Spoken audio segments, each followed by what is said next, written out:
All right, what is going on, everyone, and welcome back to the Mets Weekly Podcast as we are live at this very moment on YouTube and on X to recap the Mets versus Red Sox series, as well as all of the latest news and rumors in New York Mets land. But before we get into that, I want to remind everyone to subscribe to the Mets Weekly YouTube channel for new episodes of our show that are recorded live after every series during the regular season. For those of you listening or watching on playback, you want to join the conversation in the future, make sure to turn on those post notifications to know when we go live. For those of you in the live chat right now, we love reading your comments, your questions, your concerns, all of that great stuff. If you feel like you're being ignored, you're not being ignored. We're just going to star them throughout the show. We'll try to pull up as many as we can to keep the flow of the conversation going. Make sure to follow Mets Weekly on X and on TikTok for Frank's instant post-game reactions following every single regular season game, which are titled the Mets Frankly Post-Game. For audio listeners, make sure to follow us on all your favorite listening platforms to not miss the audio version of new episodes that go up at 9 a.m. the following day. Also, make sure to give us a 5-star review. It would be greatly appreciated. So, without further ado, let's get into episode number 137. Now, we have plenty to talk about, plenty of craziness to talk about, a little bit of an unusual episode that we are recording here, but it's going to be a lot of fun. Frank, I think you can agree. But as for the Mets side of things, this last few stretch of games, very tedious to watch, not fun, very laboring through 9 innings every single night, not fun baseball at all. And to top it off, you play one of the best teams in baseball tonight. Moving on going forward. So definitely it's not going to get any easier in the next coming days, but they got to get it. They got to get it together. They got to be better than this. Well, I mean, even when they were well ahead, we had shared our concerns. We felt there were some things that we didn't like, particularly on the offensive end. And everyone said, don't worry, they're in first place. Everything is fine. Well, they are now 2 games out of first place. So it could happen that quickly. And it was because the same issues and they weren't able to always get bailed out. And this is what happened. You know, they faced a Boston team that has some talent, no doubt about it. But, you know, going into the series, they were under 500. Like, this was a winnable matchup for them. They could have won it. All these games were very close. And they didn't because the offense didn't come through, squandered a bunch of opportunities. And it's like, of course, the game you face Garrett Crochet, that's the game where your offense wants to wake up because that's just how the Mets are. I mean, they are a bit unpredictable. And there's a lot of stuff that we're going to get into, some stuff on the field, some stuff off the field. So there definitely is a lot going on right now. Something that we don't really want to talk about. I mean, this is not really what we had in mind. And at least they were able to win, last game of the series because I said one of my recaps, but I remember very well where the Mets faced the Dodgers late in May. Some crazy things happened, and then everything took off. It's late May again, not in first place, taking on the Dodgers. So we'll see what kind of changes we see this time. And last time was also in Citi Field. So I'm just very curious to see how they handle this weekend series after how they've been struggling a little bit. Well, I mean, they have every instance to take off now because they're going to be playing 2 of the worst teams in baseball after that series. So if that gives them that, kick in the stomach, then I'm fine with it. I wish it didn't have to happen in order for them to make all those changes, but I'm glad that they're doing it 10 games over 500, if that's the case, compared to 11 games under 500 last time. Now, as for today, we have a very special guest that will be representing the other side of this recap as a Red Sox fan. He has been on our show before. He is an old friend from way back in the early days of Mets Weekly. And ever since he has taken off on the YouTube platform, you may know him for his videos on about the latest news and controversies in Major League Baseball. Please help us welcome back Isaac from iTalk Studios. Isaac, it has been a long time since you've been on here. Original member changed with our show. He was a founding member, one of the original Avengers. So yes, it's been a long time. So glad to have you back on here. We figured that it just lined up so perfectly for the way that we could do this episode, because we know that a lot of your content has to do with a lot of some off the field stuff and things that have been going on in baseball that may be a little bit peculiar, that opens up a conversation about people. And also you're a Red Sox fan. So it all lined up so perfectly that we're like, okay, we have to do this. We have to bring you back. So welcome back to the show. Glad to have you on. Yes, happy to be back. Thank you for having me. It's crazy. It's been a minute, but yeah, it brings me back for sure. Yeah. So we have plenty of stuff to discuss, obviously, with this series on and off the field. And I do want to get into the events of everything, but we got some people in the chat as well. Churro is here talking about his displeasure for Starling Marte. We hear it. Matt as well here in the chat. For those of you coming over from Isaac's channel, if I'm pretty sure he shouted it out over there. For those of you watching on Twitter, best way to communicate with us here is through YouTube, because some of the comments don't come through. And then also, I'm pretty sure that X or Twitter or whatever we want to call it, it has been kind of down these last few days, and it's been a little bit unfunctional where we can't really see our notifications that well. Our messages are not coming through swiftly, so it hasn't been great. So maybe we have some viewership coming over from Twitter. Maybe we have a little bit less because of that. It's whatever. We're just going to roll with it. Show must go on. So obviously we're going into a Red Sox series with the Mets.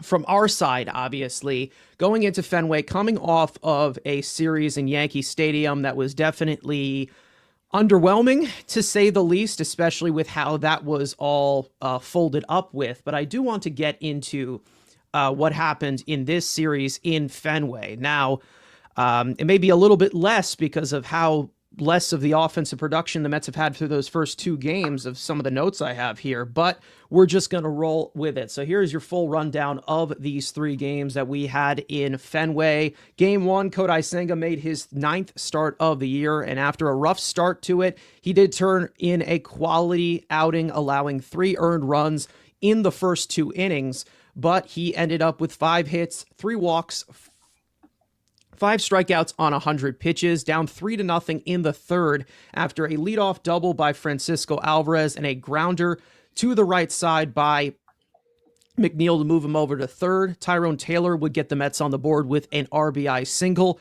Jose Castillo would make his Mets debut in the 7th and work around a couple of base runners to talk a scoreless inning. Jose Budo would get the 8th and allow 2 hits, but record a scoreless inning as well. The Mets offense would be shut down by the Red Sox bullpen, capped off by a Francisco Alvarez grounding into the 4th double play of the night by New York to end the game, going 1 for 8 with runners in scoring position, sky blue, water wet, to drop game 1 of the series 3-1. Game 2, Clay Holmes would make the start and work in and out of trouble all night, but he would give up 2 runs in the 6th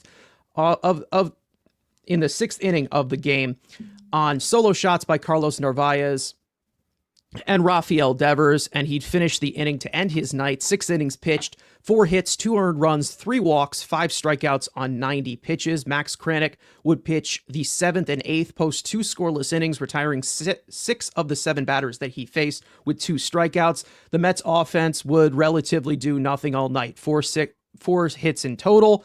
Boston would lose a lot of their bullpen after Walker Buehler got ejected in the 3rd, but it didn't seem to matter one bit as they would go 0 for 7 with runners in scoring position. Once again, like I said, grass green, fire warm.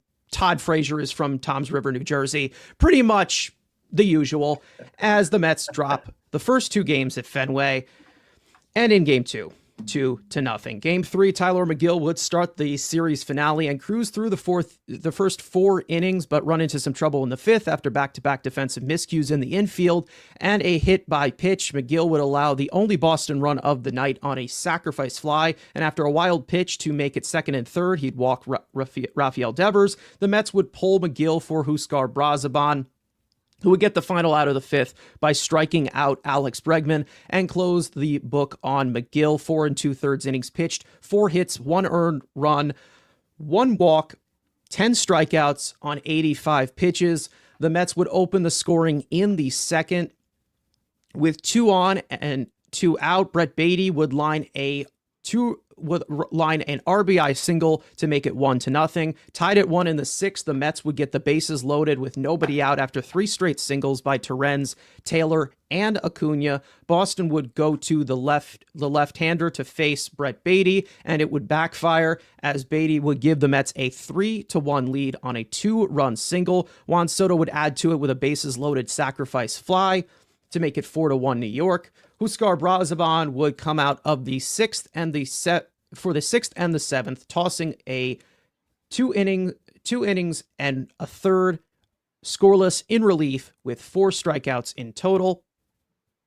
Reed Garrett would get the 8th and toss a scoreless inning with a strikeout. Francisco Lindor would give the Mets some insurance, launching a solo home run over the Green Monster to make it 5-1 Mets and snap the Mets' drought of 217 consecutive at-bats without a home run. Yes, that is a correct stat. Edwin Diaz would get the 9th and work around a leadoff walk to toss a scoreless inning to secure a Game 3 victory and avoid the sweep in Boston 5-1. The Mets are now 30-20 on the season, but have now fallen out of first place in the National League East for the first time since the beginning of April, now 2 games behind the Philadelphia Phillies. So lots went on in this series. We know that a lot dropped in overall news off the field as well, which we will get into, of course.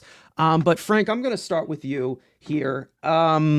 It just seems like this offense just continues to get worse. That's literally all it looks like, because if you were to look at it from compared to April, May, just in the runners in scoring position category, and not just even including them grounding into so many double plays, which I think they're in like top 3 in that category.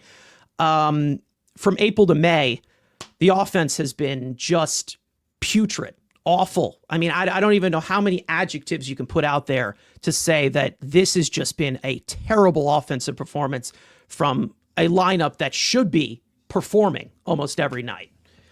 They were carried more by Lindor and Alonso in April than I think we all realized, because as soon as those guys started getting the slump, everything just fell apart. And it kind of makes sense when you think about it. I mean, Lindor is the spark plug. He's the engine that gets this thing going. He either would lead games off with a home run, so you're already starting up 1-0, or he just gets on base. And then with how good Pete was with runners on base, like that was kind of an automatic right there. Like you knew you had a few runs built in just between those two guys. Once they started to struggle, you could not count anyone else to pick up the slack. You knew it wasn't going to be in center field. You knew it wasn't going to be the catchers. I mean, Vientos and Nimmo, we still have not gotten any kind of consistency from them yet. And then we know the big guy, he still is not doing big guy things. So if those guys had any kind of struggle, you knew they were going to kind of fall apart, especially we know the whole DH situation.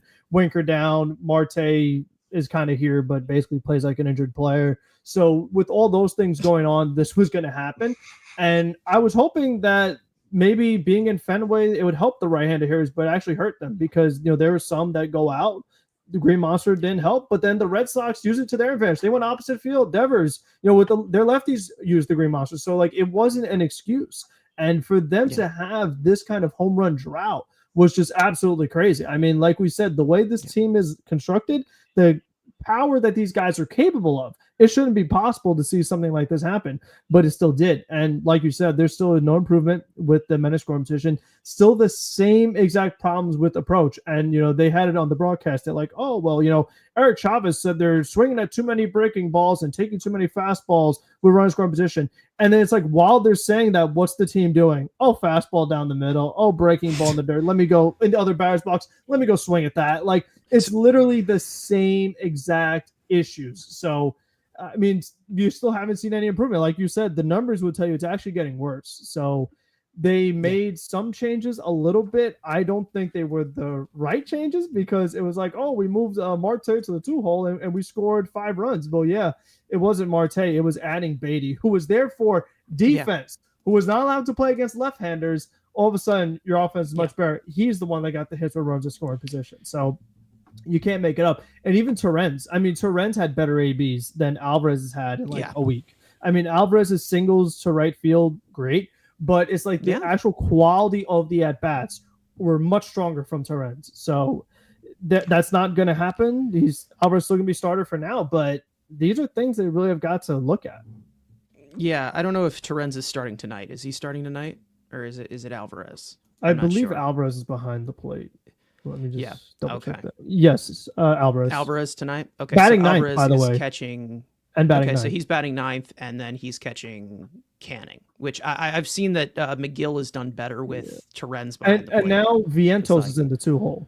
So Vientos is in the 2-hole. I know they mentioned that they wanted Vientos to be in the 2-hole the other night, but they decided to use Marte because Marte was great in the 2-hole in 2022. He's a totally different player now. So they still, like we've talked about all season, have not figured out a lineup. They are changing it every single day because it's like now you have Marte batting after Alonso and then Nimmo. It's like Taylor 7th. Like it's all over the place. They really don't even know what's going on. It's like, once again, and like people are talking about with Eric Chavez, it's like they're blaming the players, not the hitting coach. You keep swapping up the players, but not swapping up the hitting coach.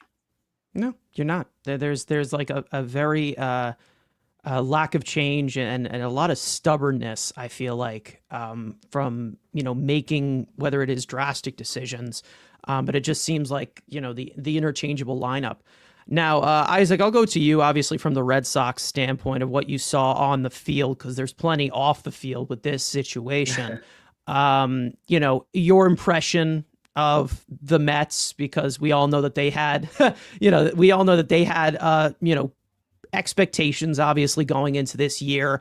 I kind of filled you up on it off stream like a few days ago. We talked a few days ago, but I mean, that this is the type of reality where we're living in, where it's like it's a team that just it's not on that certain level. And I know that you've talked about the Red Sox as well, kind of being in that middle range, and they just have not been able to find a direction, whether they are below 500 or a little bit over 500. So you definitely saw two teams, I'd say, that are struggling to show a little bit of identity. I think that's kind of what you're seeing between the Mets and Red Sox. So you got the upper hand in this one, 2 out of 3. So what did you see from both of these teams, from both sides? Honestly, I saw more the Mets being lackluster than the Red Sox being better. Which you're not hurting our feelings there. Don't worry. Which makes me upset. I wish I could say like I took away from it, the Red Sox being very good, but they just weren't. But we're playing the Orioles right now. We're running away with this game. This is the kind of series where we need to at least take 3 out of 4. I mean, that's what that's what you got to do. So, but with the Mets, they just seem very lackluster. Seems like they're, like you said, struggling to find identity, like the Red Sox are too. And they did not hit until, of course, like you said, of course, Crochet is the game that they start. Not that they crushed him, but it was more so just that's the game where they started to put it together, which honestly I expected. I was really hoping for a sweep, obviously, but I was very prepared for Crochet. The one game that it's like, okay, this should be a slam dunk win wasn't. I was like, honestly, after we won the first 2, I was like, we're probably going to lose this game. I think if we won the second game, it would have been different, or lost one of the first 2, it would have been different. But after we won the first 2, I was like, I could see us losing the third, and we did. But it was more, the Mets just seem very, they just don't know who they are yet. Even though last year, coming off of last year, you think they have more of a vibe like that to them, but they just don't. At least not fully. Maybe here and there you could see it, but not yet. Yeah. And I think that image kind of just gets folded back from a lot of things that are kind of tied up on this team. We talk about this all the time of the limits that we have in skill set with players, because individually their stat lines, they may look good. You may have plenty of guys over the league average as of right now, whether they're underperforming or not, they still have been giving you that over league average type of production. but it's also the overall skill set from what you're getting. You're not getting much speed on the base pass that can beat out a double play. You're not getting speed up from the base pass that can go from second to third. There's definitely limits here where it becomes station to station offense. And when you have a team that has struggled so much with runners in scoring position, it adds on to that. I think, with this Red Sox offense, I don't think, I think the Mets, they held it in check okay, because they have had a lot of instances where a lot of the relievers have had to bail out a lot of our starters from a lot of these situations where there's extra base runners because of these defensive miscues. But no, that's exactly what we have been talking about all year with this Mets team, where you've constantly you're just not seeing that continuity of a first place team. Yeah. And they are a first place team because they're getting carried by a pitching staff that everyone expected was going to be running on fumes without Minaya or Montas even throwing a pitch yet. So it just was so, basically the identity of it just basically getting worse. Like what we have said with the runners in scoring position situation, which has been the topic of discussion throughout the entire year. I mean, in March to April, to start off the year to the end of April, I mean, they were batting 236 with runners in scoring position. You go into May, it's 200. It's even lower now. Yeah. So eventually they're going to have to make adjustments because it's going to start to catch up with them. And it has been. They have back-to-back series losses now in Yankee Stadium, in Fenway Park, which both have been relatively known as hitters' stadiums and hitters' dimensions. Fenway Park a little bit more, but obviously that right field wall in Yankee Stadium, the Mets did not hit a single homer over it. Like I said, what was it, 217 ABs without a home run? I mean, that's how much this offense is struggling when you have so much of this star power in this lineup, and it all really has to do with the approach. I mean, I think, we can clue in a little bit with the Red Sox situation here. Obviously, if you guys are paying attention right now, it looked like Alex Bregman came out of the game due to quad tightness. They're playing against Baltimore right now. But obviously Alex Bregman was in a topic of discussion during the offseason about, the Mets possibly bringing him in. There was talks about him wanting a 6 or 7 year deal. I think there's an opt-out after this year, right? For Bregman, or opt-out after 2 years in that contract. Both. Yeah. There's opt-out after every year. Yeah. Yeah, I mean, it's very weird because obviously they had the entire situation with Rafi Devers of him saying he wants to be a third baseman. They have all that money tied into him. So, I mean, obviously the Mets were attached to Alex Bregman. I wasn't a fan of bringing him in. I just didn't think it was a good fit. I think that they just needed more left-handed bats. Obviously, they got the left-handed bat in Juan Soto. To be honest, we'll take any bat at this current moment, with how our offense has been going. But, I mean, there's an opt-out after that year. I mean, do you see Bregman as a future piece to this team? Because, again, he'll be 32 next year. So it's a different question to ask, of course, with Rafi Devers in that formula. It's weird. I think 1,000% he's the future. He has to be part of this future. I think he's too important for just not only just on the field, but for what he adds just to the vibe of the team. A leader who knows how to win, who's all he knows is winning. I think that's so important. And he's already adding that, right? And plus he's amazing, and Fenway fits his swing. And so it's just everything together, I think, has fit in more than I thought. And I used to think, I only want him on a short-term deal. And we got him on a short-term deal, and I was happy. Now it scares me to think about Alex Bregman not being here in the future. I want him here for 5-6 more years for sure. So I would be very happy if we restructured that contract and just locked him up. But yeah, obviously he went down today. Hopefully he's fine. Hopefully it's nothing extreme.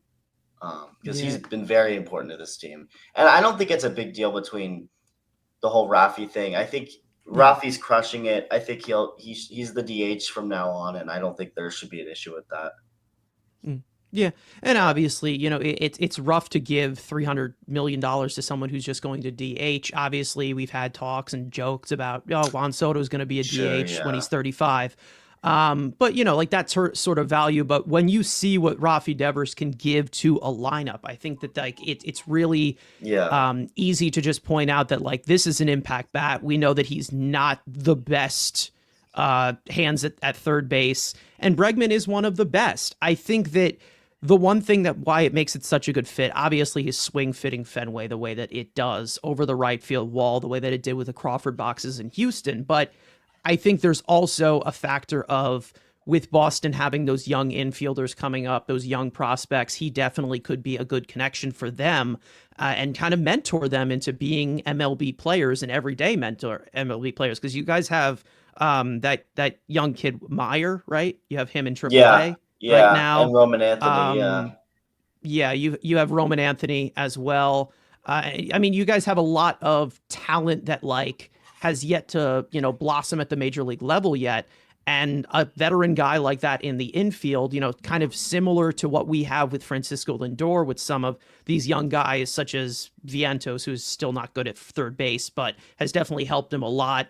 Guys like Luis Angel Acuna, when we had Jose Iglesias with us last year, like those types of veteran pieces, as they get older, they are, guys that can definitely contribute. And I think that that's the main reason as to why he's a good fit. If you're looking at it from like the last off season of how the Mets looked at Alex Bregman, I just did not see it as a fit with not even just how many young guys they have coming up, but also, the leash giving it to Mark Vientos or things like that, or, the right-handed heavy lineup. But I think that a lot of the featured guys in that Red Sox lineup are left-handed bats, I'm pretty sure. Duran is a left-handed bat.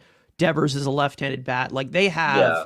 a It's decent very amount of left lefty. heavy. Yeah, it's a lot of lefties, and like from both sides, you can definitely show from both dimensions in Fenway. But I think the one thing I think I told you this before as we can continue this conversation into it. Obviously, the Trevor Story deal is definitely the big block there. We have a similar situation with Jeff McNeil and his deal that is expiring through 2026. He has like a team option there. So I feel like, easing in that type of playing time, easing in that type of role that these young guys will have, it's probably the smartest thing for them to bring in to keep somebody like Alex Bregman. I think it's definitely a discussion to have. Yeah. Yeah. No, ahead, Trevor Story. Trevor Story's been, yeah. I mean, I guess it is a little different with I mean, because McNeil's not on like a big contract like Story. No, he's just on term. He's just on long term. Like overall money that he's making for them to, in the position that they gave him that money, it was so unnecessary to me. But really, yeah. It seemed like at the time the Red Sox were in a market for a shortstop. Was it Xander who left, or was that like it was unnecessary for who? Story or for the Mets to give to McNeil, because he had he had 2 years of control before they signed him to that. He wins the batting title. They give him $50 million guaranteed over 4 years. So there was just no reason for them to end up doing that. Not just because they had young guys there. It's just he's a second baseman that they should. You don't really invest that type of money into a second baseman unless they're giving you that marquee type of value offensively, like a Jose Altuve or a Marcus Semien. Like that's not Jeff McNeil. Like that just isn't. Some people will defend him to the day he dies. We all know my stance on Jeff McNeil, for those of you who have watched our show for a while. But I mean, there's definitely some of those veteran players that they kind of do regret those contracts instantly after they signed him. I think Trevor Story is more of a health concern than somebody like Jeff McNeil, who's just a head case concern, right, Frank? And speaking of other Red Sox, by the way, is McNeil, he's not been very good. No, I haven't since really, his okay, so he's had spurts where people have said he's back, and they get they get all flustered and wanting to defend him to the end of his day. But he's no, not he in the has lineup not been the tonight. same. Yeah, He's not in the lineup tonight. He's become like a part-time player making $15 million a year. Yeah, we got plenty of I've expensive part-time guys, unfortunately. It seems like I think that's part of the issue, I guess, that comes with Steve Cohen. Yeah. Even though it's a good thing, right? He's willing to spend. I think he, he's going to spend a little bit unnecessarily sometimes. Yeah. Since he signed that contract, he's been like basically a league average hitter. But he's also been banged up a little bit too. The Red Sox game has just completely gotten out of hand.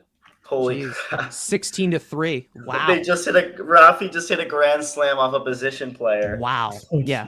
Oh my God. That offensive impact, like I said, that's him. Unbelievable. The Orioles coach's faults. Devers is 4 for 6 today with 8 RBIs. He's gotten 5 in this inning alone. Where it was already done, and now it's like, wow. That's they crazy. got another game to play later. You guys got to have a 10-run inning. You guys, and you're still going. 10-run inning. You're still going. You got 2 outs right now. The Orioles are more of this, please. Holy brutal. Crap. They're back to like the 2018, or this is like a 2018 game throwback. Yeah, this is Red Sox are killing it, and the Orioles are the worst team. The Orioles are looking like the what the White Sox have become. Yes, like that's what they're looking like. They have all this young talent. Like I guess their pitching, like I said, like the pitching was never. Oh my God, here's another run, 17-3. It's like their pitching was never, expected. Patriots are beating the Ravens. Yeah, 17-3. The pitching was never supposed to be good.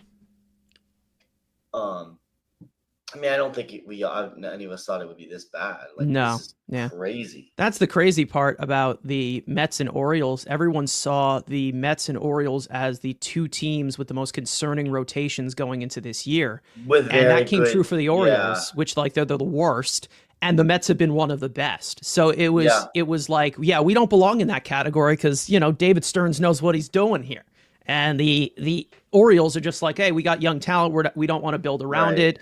We'll trade for Burns. We're not bringing him back. Like, it just, it's gone downhill fast. For Rodgers thinking, at least we got some control, but the guy's not very good to begin with. It would with. tell you a lot here. Trevor Story. He already got out on a position player, and it's still going. He's already back out. They've been scoring. And if he's the final out, if he's 2 of these 3 outs off a position player, that's really embarrassing. That just he's had multiple surgeries, right? Story. Yeah. He's just been a disaster, and it sucks because he seems like a great dude. It's like it's not like it's hard to root for him. It's just not working, and it sucks. Yeah. Well, he's on, what is it? He's on like the last 2 years of his deal. 3 years. There's 2 more after this one. So it's not ideal at all. No. Wow. Yeah. It was like 6 years, 150 or something, 140. It wasn't like the craziest deal ever, but it's a lot of money. It wasn't nuts, but it's money tied in. Definitely. There's a player opt out after this season for him. He's not taking that. He's absolutely not taking that. Yeah, that's definitely a fall off that does need to be studied there, because obviously we know his old pal Nolan Arenado from Colorado. He's been good since being traded over there. Yeah, Story just hasn't been healthy. Like, he just has not been able to, like, since signing that contract with Boston. I'm pretty sure he's played like 200 games. He has a point in the chat. Like, it's not like Story was ever that great, even in Colorado. Yeah. Like, he had a couple of good years, like you just said, but first of all, it's Coors. I wonder if that factored into possibly years. It could. And just the fact that he was never like, I don't know if he was ever someone that would age well to begin with. Yeah, it was always when he came into the league, like he like burst onto the scenes. He was like a 20 home run, 30 home run guy. Yeah. And then a lot of the concerns was just continuing the swing decisions. Like, he just continues to strike out so much and just not great situational hitting. It seemed like it went down as it went to 2018, 2019. And then ever since he's come back to Boston, I mean, his career strikeout rate in Boston, I'm pretty sure, is like 31%. Like he's just like just very brutal. And I've always been someone who said that strikeouts are subjective, but you get to a certain rate that it's like, okay, this is concerning. It's like, yeah, this guy will basically offer it anything.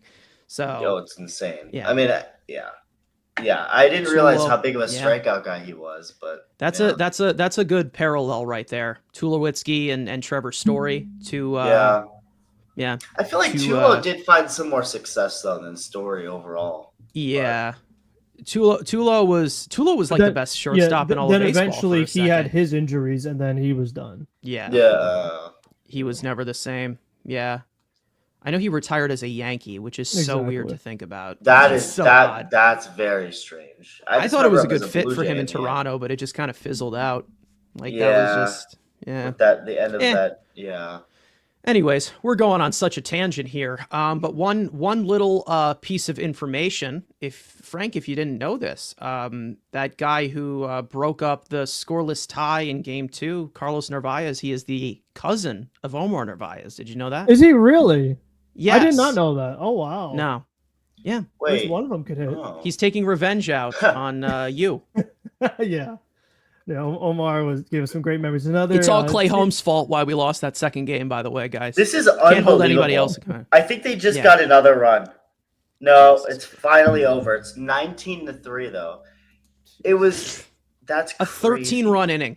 13 runs. Holy 19 runs on 20 hits. You'll never see the Mets do that.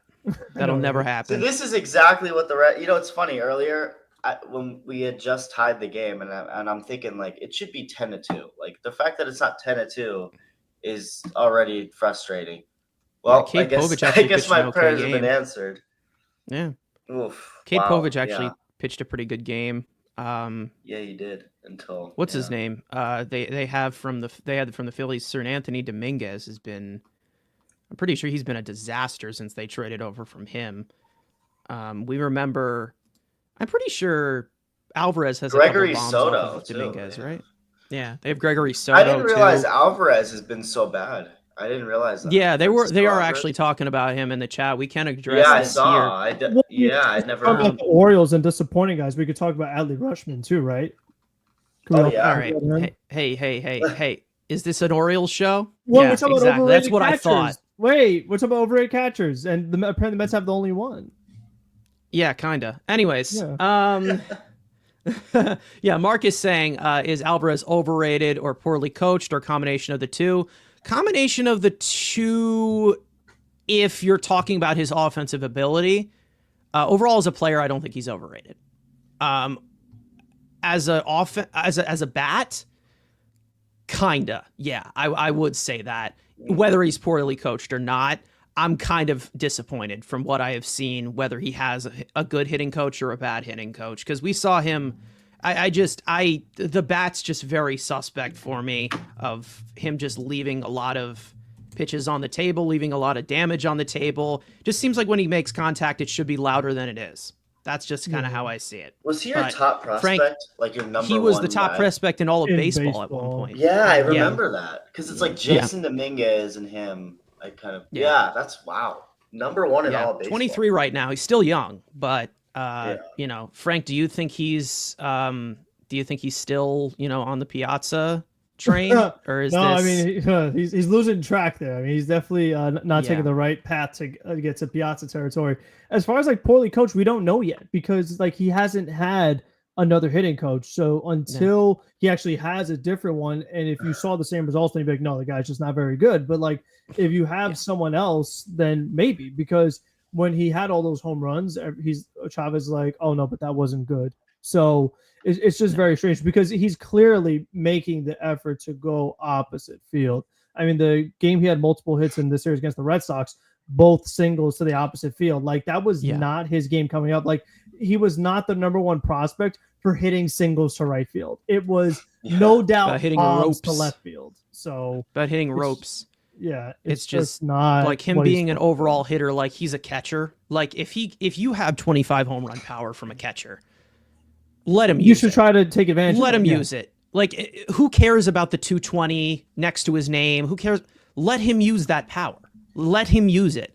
And for some reason, he's just being told to use the opposite field and be, a squeamish down version of Yadier Molina. Like, that's just ridiculous. Like, that is so ridiculous how he has been coached in that way. And we will talk about that certain coaching situation because of how the entire team does it, not just Alvarez, of how the entire team's approach overall, just tapping into strengths and weaknesses with this coaching team. Just, I mean, it's a complete disaster. We will have that discussion eventually. That probably will be either it's in a few weeks, maybe it's at the All-Star break, something like that, where we can talk about addressing what is actually happening behind the hood, as opposed to saying, oh, well, they're top 10 in every category, they'll get going. Philosophies still have to change. But Alvarez, I kind of like him defensively than offensively at this current moment. Like that's was kind supposed to be the opposite. He was definitely supposed to be like much more of an offensive catcher than defensive, but that's not how it's gone. Yeah, it's kind of unfortunate the way that we are seeing things like that happen, where you're just not tapping into that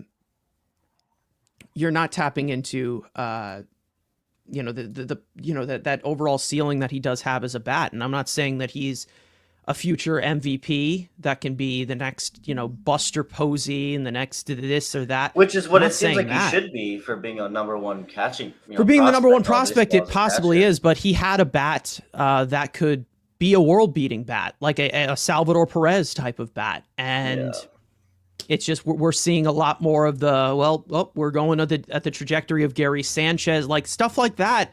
It's very possible if he doesn't tap into that potential, because I mean, he's going to be a singles hitter. What is he going to go steal bases? Like what? Gary was like, so many balls get past him, like you almost couldn't catch him anymore. Yeah. Like at least Alvarez doesn't have that going on. Alvarez has actually gotten better at the blocking. He's not amazing at it. He'd be in big trouble, but. Yeah, you know what? If he's not amazing at the blocking, but if he's a catcher, then he's a catcher. Like catchers, they still got him. They still have him doing the one knee thing. So everyone it's really hard to be doing that. So that's not even a him thing. That's just a philosophy. There's still things he needs to learn behind the plate, but I do think he's more refined defensively.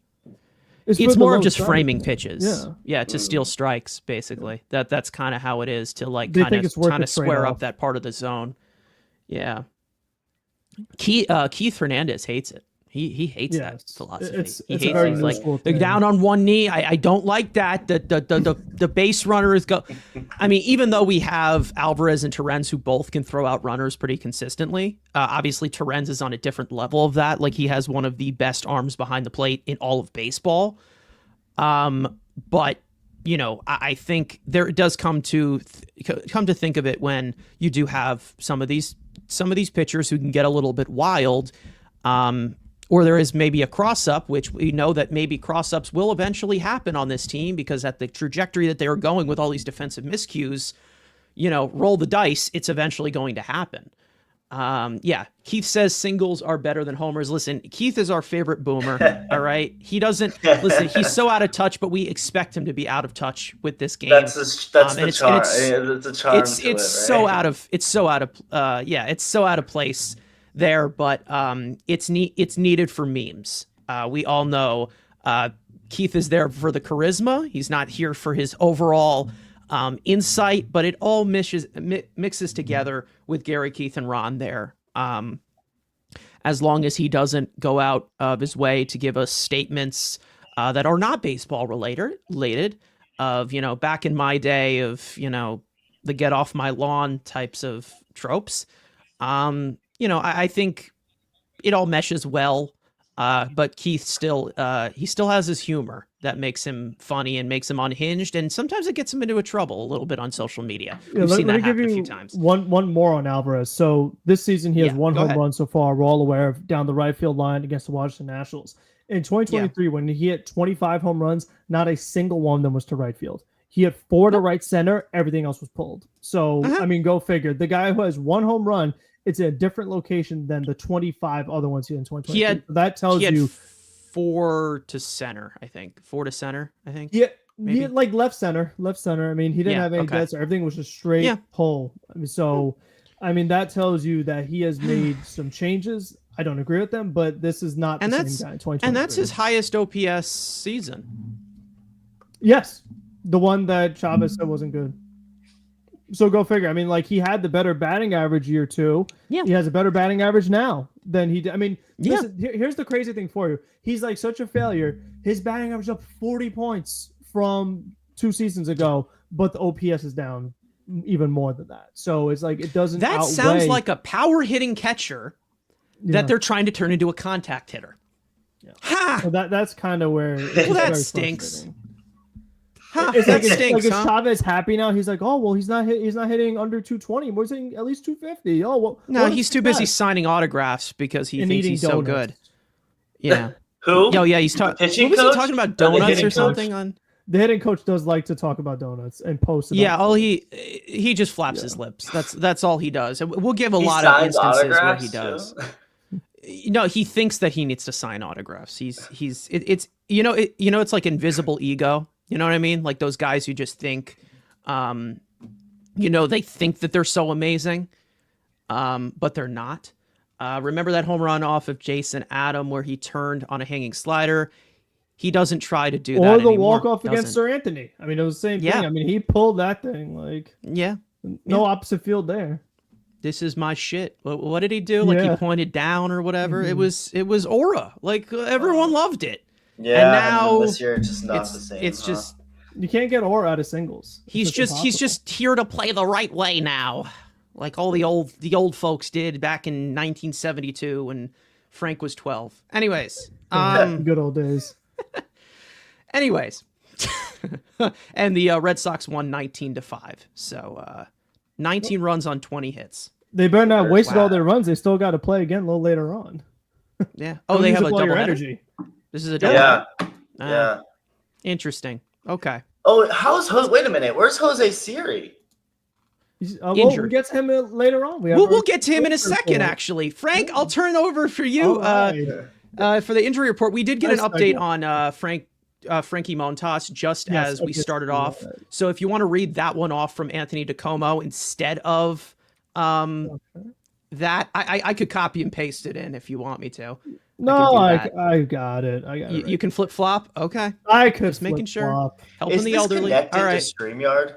The graphic stuff. Yep. We're just gonna pop it up here. Frank's gonna give the injury report on some of our guys. Yeah. Cool. I should probably get something. So Frank, the stage is yours. Thank you. So starting off with Sean Manaea, that starting pitcher, threw his third bullpen session on Wednesday that included multiple up-downs. The next step in his progression to throw to live hitters is currently to be determined, but he continues to move in the right direction. The 33-year-old left-handed has been on the injured list since the beginning of March after suffering a right oblique strain in the first week of spring training. Frankie Montas. So the newest update is that he will begin a minor league rehab assignment tomorrow with High A Brooklyn. Barring a setback, then he should be activated for his Mets debut within the next 30 days. So at least one of these starting pitchers is really getting closer. Paul Blackburn, another pitcher, Mets right-hander, made his 6th rehab start for AAA Syracuse on Wednesday afternoon, tossing 7 innings, giving up 1 hit, no runs, 2 walks, 6 strikeouts on 87 pitches. The Mets are expected to make a decision on Blackburn's potential activation this week, with his role on the pitching staff still to be determined. The 31-year-old has been on the injured list since the week of opening day due to right knee inflammation. Jose Siri, Mets outfielder, has been sprinting, throwing from up to 120 feet, and hitting against velocity in the batting cages as he continues to progress ahead of schedule, where he was expected to miss 8 to 10 weeks. Siri was placed on the injured list back on April the 12th due to a fractured tibia bone in his left leg that he suffered after fouling a ball off his shin in West Sacramento. So there's your update on Jose Siri there. Isaac. Oh my God! Someone just tweeted. This is literally my thoughts. Never seen a tight quad induce so much existential dread on the timeline before. Yeah. I mean, listen. Hey, you should have seen Twitter when Jacob deGrom would come out of starts. It was a it was a environment like nothing before. I mean, he should Remember be when he fine, hyperextended his elbow with the Oh, I Mets, can and it was like imagine. he was back right away, and everyone was like, "Oh my God, it's his elbow! He's done!" Like, Remember way when we had the worse. report that he hurt himself from them holding his arm in the wrong position with the MRI machine? Oh my gosh. That's when he got the nickname the MRI. Remember that's when it came. Yeah. Oh my God. I'm so glad that's done. Listen, I'm pretty sure He's dealing Jake now, was in though. New York. Jake was in New York to pitch against the Yankees. He pitched all right. I love you, Jake, but that's that shit that I do not miss. I don't miss that at all. Yeah. So Daniel's saying Montas at the end of June. Gotcha. Yes. So he's getting close. He's ahead of Mania, which it looked like Mania at one point was going to come back, but he had a setback during his rehab in like late April or mid-April. So Montas will be back before the All-Star break. Mania, I'd say the middle of July, end of July. That's probably where I would estimate it. Like around this All-Star, could be later. like Who knows? Who knows? Could be more of the timeline that we saw last time from Kodai Senga, where I'm pretty sure he came back. What was it? In August or something. Yeah. It was very late, and let's just hope that he doesn't get hurt. They clearly do not want to activate Blackburn. It's possible 6 rehab starts, because I saw something where like, oh, he could do a 7th. It was like, all right, can we cut the losses here? But what is it that they're looking for? Because you're not going to get a better stat line from him than that. All right, here's how we can wrap up. Here's how we can wrap up the Paul Blackburn situation. The guy that they traded away, Cade Morris, to the A's. He has in Double-A this year a 2.60 earned run average in 45 innings pitched. So I'd say that if you're judging this off of the tenure of David Stearns, this is probably the worst move that he's made out of all of them. Joey Wendell's up there. He didn't give up a top 10 prospect, so I mean, you got to applaud him for that. Well, yeah, obviously. But I mean, that was the whole thing that was so great about the deadline. Listen, the winner of the deadline prospects are like Thin Mints, man. No, they're so valuable. Brazovan is his like gold jewel of the trade deadline last year, because that was the one that looked the worst. Actually, the best move he made. Yeah, it was looking pretty rough last year, but the guy that they traded away in that one, Wilfredo Lara, I think he's still in High A, and he has a 64 weighted runs created plus in High A. So the Marlins made a bad trade. I am shocked. That is so shocking. They even made a bad trade with us with David Robertson. Like David Robertson was not good for them. Yep. Yeah, they if we talk about trades that the Mets never get fleeced from, it's usually the Marlins, right? Has there ever been a bad one? Because like we got Piazza from them. That's right. Yeah. We got Piazza from them. Who was the other guy that we got? I mean, we got Jordan Yamamoto, right? That didn't work out, but I don't think anything we sent it over there. Yeah. Just in general, we know that they lose a ton of trades, though. Like it's what they do. Yeah, they've definitely made a decent amount of trades. Their best one, honestly, is probably Stanton, because they got out of that contract and he just broke apart. Jeff Brigham. AJ Ramos, that's another good one. AJ Ramos is another good one. Yeah. Get him.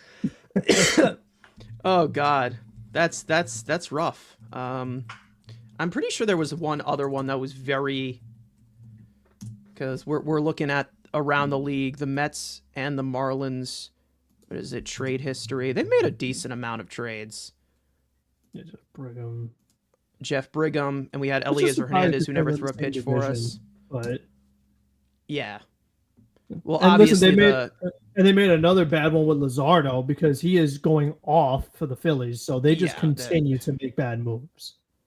The Marlins just, oh God. Let's see. The Mets did claim Yohan Lopez from them, so that was a good one. Oh, there you go. Of course. Yeah. Oh my gosh, what a disaster. We acquired Al Leiter from them. Oh my God, this is embarrassing. I'm sorry if there's any Marlins fans in here. I apologize. This is rough. Did we get we got Delgado from them too, right? I believe so. Wasn't that the Mike Jacobs trade, right? That sounds right. Yeah. Or LaDuca, it might have been, because wasn't he in Marlin as well? Oh my God, that is rough, Yeah. man. All right, but one thing I will say, they did get get Stephen Tarpley from them, so that's the big one. Oh, Um, and they did steal Eric Campbell from us, who hit the ball very, very hard. So, oh, we also got Ramon Castro from them. he was. So That was good that's a backup big catcher. one. Yeah. Anyways, but let's actually get into the meat of this episode, and that being kind of the drama that we saw on the stage this week. We saw two things happen at Fenway.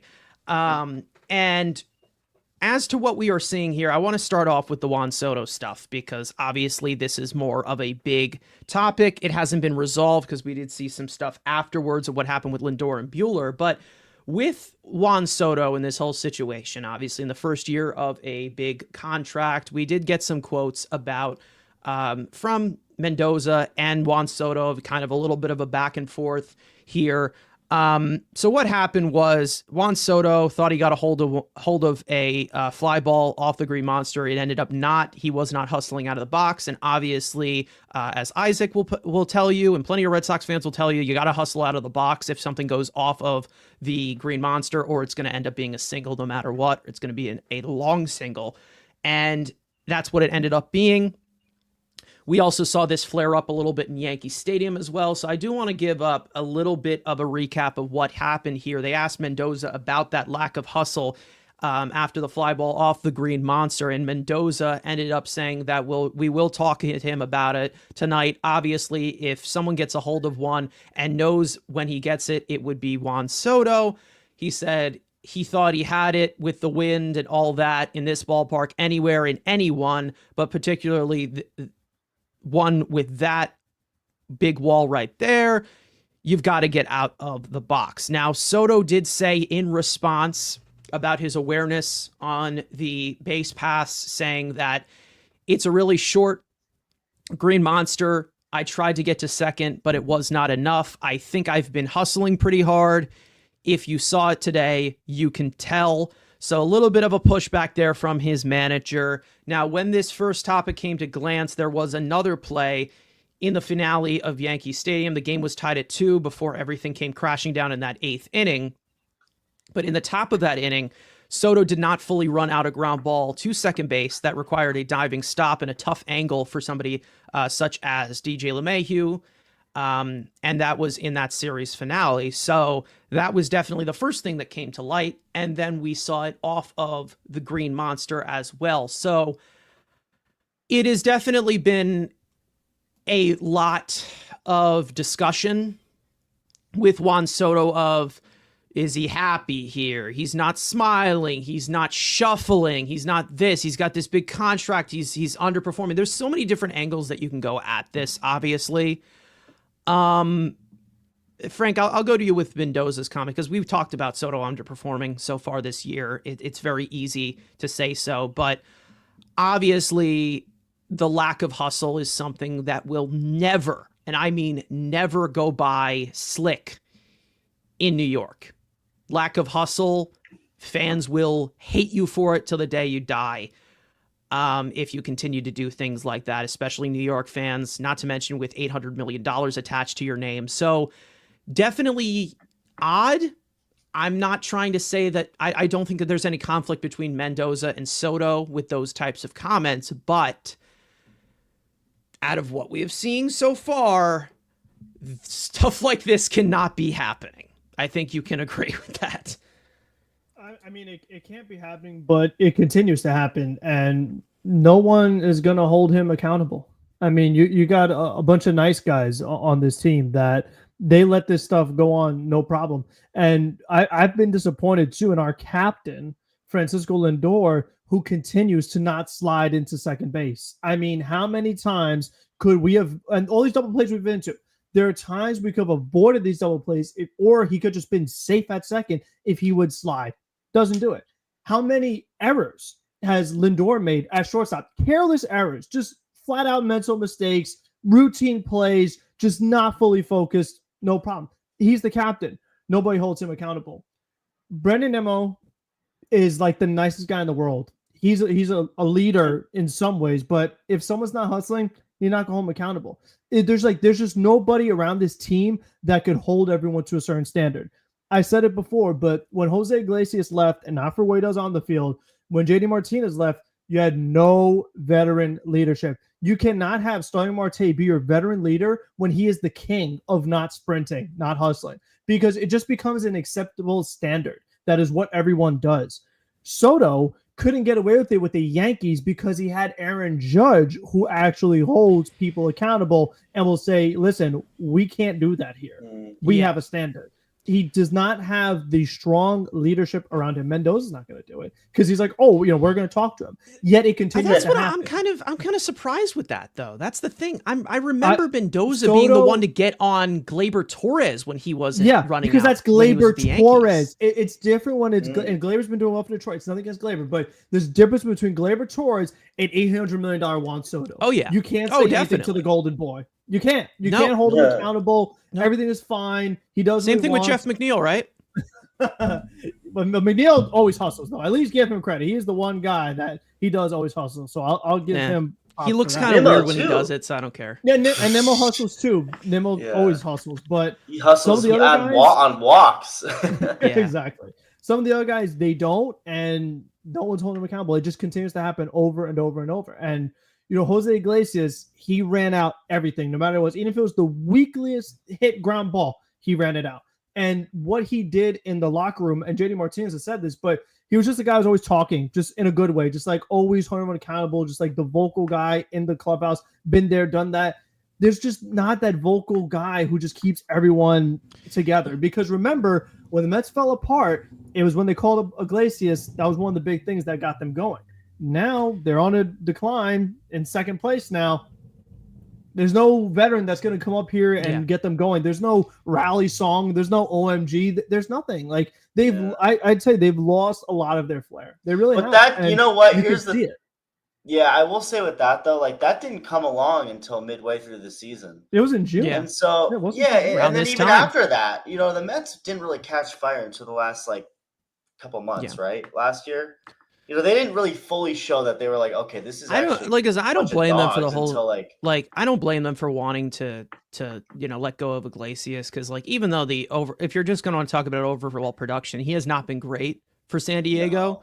Yeah, no, it's not what he does on the field. It's not about what he does on the field. It's about what he could do for if he wasn't doing what he was doing on the field, they would have gotten rid of him, no matter if he had the OMG song or not. Last year, but he was last year. That was a career year for him. He actually was good hitting wise, no doubt. Yeah, that's the difference there. They need some sort of.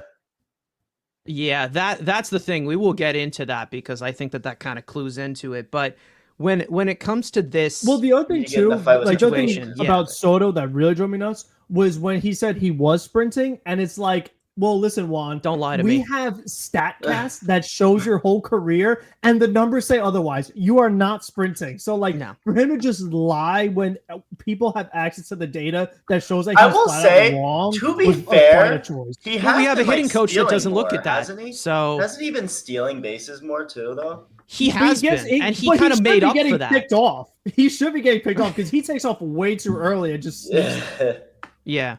I think it just catches these pitchers by surprise. I don't know. Right. Or maybe he just takes it from guys who just take forever to get to the plate. Yeah, they're not paying attention. Yeah. Because they don't expect it to. Yeah, and that's kind of how he made up for that not hustling off of the wall there, where he took second, which, again, is fine in the record books and takes away the double play. That's good. But, again, there has to be some accountability there. And, I do remember Mendoza being talked about as somebody who would talk about, things with players of when they're not hustling, because again, those are the little things that can definitely, ruin the structure of a game or ruin the sound structure of a team. Because the little things that this team has not been able to do has costed them as well, in the margins where you're looking at 20 losses on this team, and a majority of them are winnable because of, mental errors that they make, or they're just not getting that last hit. But I think it does come to show that there is a limit here, and I don't want this to become a situation where and I'll clue you in here with this, Isaac. I think that this is my main fear of this is I don't want this to become a situation where we're talking about it. Well, that's just Juan Soto. Because if that's just Juan Soto, we just gave $800 million to a guy that we have to say that's Juan Soto and he has all of these flaws in the first year of the contract. So that's also, definitely the concern Soto, I have of I don't want him to just get away with this because he's that golden guy. You need to be held accountable if you don't hustle out those types of things, especially when you have 26-year-old legs.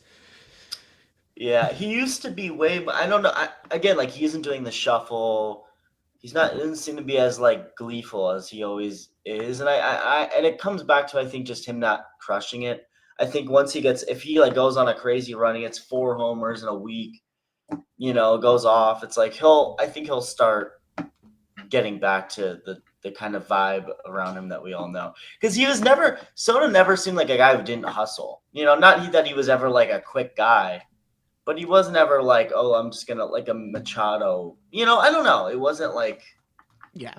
Machado is open about not hustling. Like he's actually open about it. Like he say, I'm here to play 162. I'm not here to get hurt, which is an attitude that if you brought him to New York, if you brought Machado to New York, he would be out of here in a second. Like they would not let him live. Like, we had a similar situation with Robinson Cano, but, like, Cano was in his 30s. Like, he couldn't move that well when he came over here. And apparently he was... And it seemed like he was only moving so well in 2020 when he was taking steroids, which, figure. But, with Soto, he's never been fast. But, it's just... to have that, mentality to try that extra mile, they are missing it. They are definitely missing it. It's a thing where, he came in with like average percentile speed. Frank just put in the chat that his sprint speed's down to the 22nd percentile. Again, like. No, it's down 22 percentiles from last year. It's in the 14th percentile this year. It's also in the 14th. It's in the 14th right now. Yeah, so it's saying he was 36 last year. Yeah. So yeah, and it's kind of weird because in 2019 he was like 60. So he's getting slow very rapidly. Like I say, he's 26, but he is getting slow. Yeah, it's almost like he's playing like he's like 35 years old. It's really weird. Yeah, sprint speed down from 27 in 2019 to 25.7 now. Like and that's odd with him having 6 stolen bases on the year. It just I don't know. I don't buy that he's like unhappy. Like why the hell? Like that doesn't make any sense. I think he's struggling. He's taking on a lot of a $800 million contract, which makes sense. Well, Kyle Tucker also, but like we know, there's more that goes into stolen bases because Kyle Tucker has 14 stolen bases. He's in the 29th percentile sprint speed. Like, there's an art to doing it. Like there are guys who are not the fastest who can still swipe bags, and we know Ahmed Rosario's guys who do have speed that can't steal very well. So it's like it could kind of go either way. We know pretty well. But I think with Soto, it was just more frustrating. Like, if he's not happy here, whatever. But he was so happy talking to the Yankees over the weekend. I mean, he was smiling with the catchers, chatting up with Judge. I mean, he's having a grand old time. It's looking like his version of Francisco Lindor's first year here. Like, Lindor has had his different types of things where they try to, with the mental psyche, bring in his best friend and Javier Baez. They had the whole thumbs down thing. He had the whole thing with... what is Soto's version of the raccoon incident where they're getting in each other's fit? Like that's where I feel behind me. Basically throwing Pete Alonso under the bus. Yeah, right. I don't know. I think it's nearsighted in this way of every time that these guys come to the Mets, there's always this 1 year, the first year, where they just are either the worst version of themselves on or off the field. And like it's always like this annoying adjustment period, which is not an excuse at all. It's not an excuse, but it's an adjustment period that is so brutal to watch. You know that eventually everything is going to be okay. But, however, it just stirs up so much controversy, whether it's on the field or off the field, of him underperforming or this or that. I don't want to go through another year of that Lindor in 2021 because there was a lot of drama. Lindor had a lot to learn. He did have a lot to learn in there from that first year. And he kind of, elevated himself into the leader that he has been. But again, with Lindor here, it's like, does he want to cross the $800 million man? It doesn't look like he wants to at this current moment. And I just don't want to get into this situation where, yes, Juan Soto, he's a competitor. He has the pedigree of what he has done in such little time in the major leagues, but he still is a professional hitter. We know that he is. I don't want this to get into the habit of, well, that's just Juan Soto for you. Like, we can say, like, oh, well, that's just Mark Vientos for you. He's slow. He's swing, but he's not making $800 million. Like, if we're talking about from all aspects of the game, we know his defense isn't great. We know it's not. 7th percentile in range. Yeah, 7th percentile in overall range. He's not great in right field. Has a decent arm, though. Even his arm is not as good as it was in the past, too, by the numbers. He's not really making that many throws. So it's almost like he said in the chat, I am the same. Yeah. It's like, did a Nationals announcer say that? I don't remember. I don't know when that was said, but I don't know. It definitely seems like to be the case, though. I'm not disagreeing with it. Like, I mean, maybe because he did situation. So young, he technically has like a 30-year-old body, even though he is 26, just because he did get to the majors so early. Maybe it's like Aaron Nola, looking so old when they would know. Look, I think because a lot of players lie about, like obviously like Pujols, right? I honest to God think he was like 5 years older than he said he was.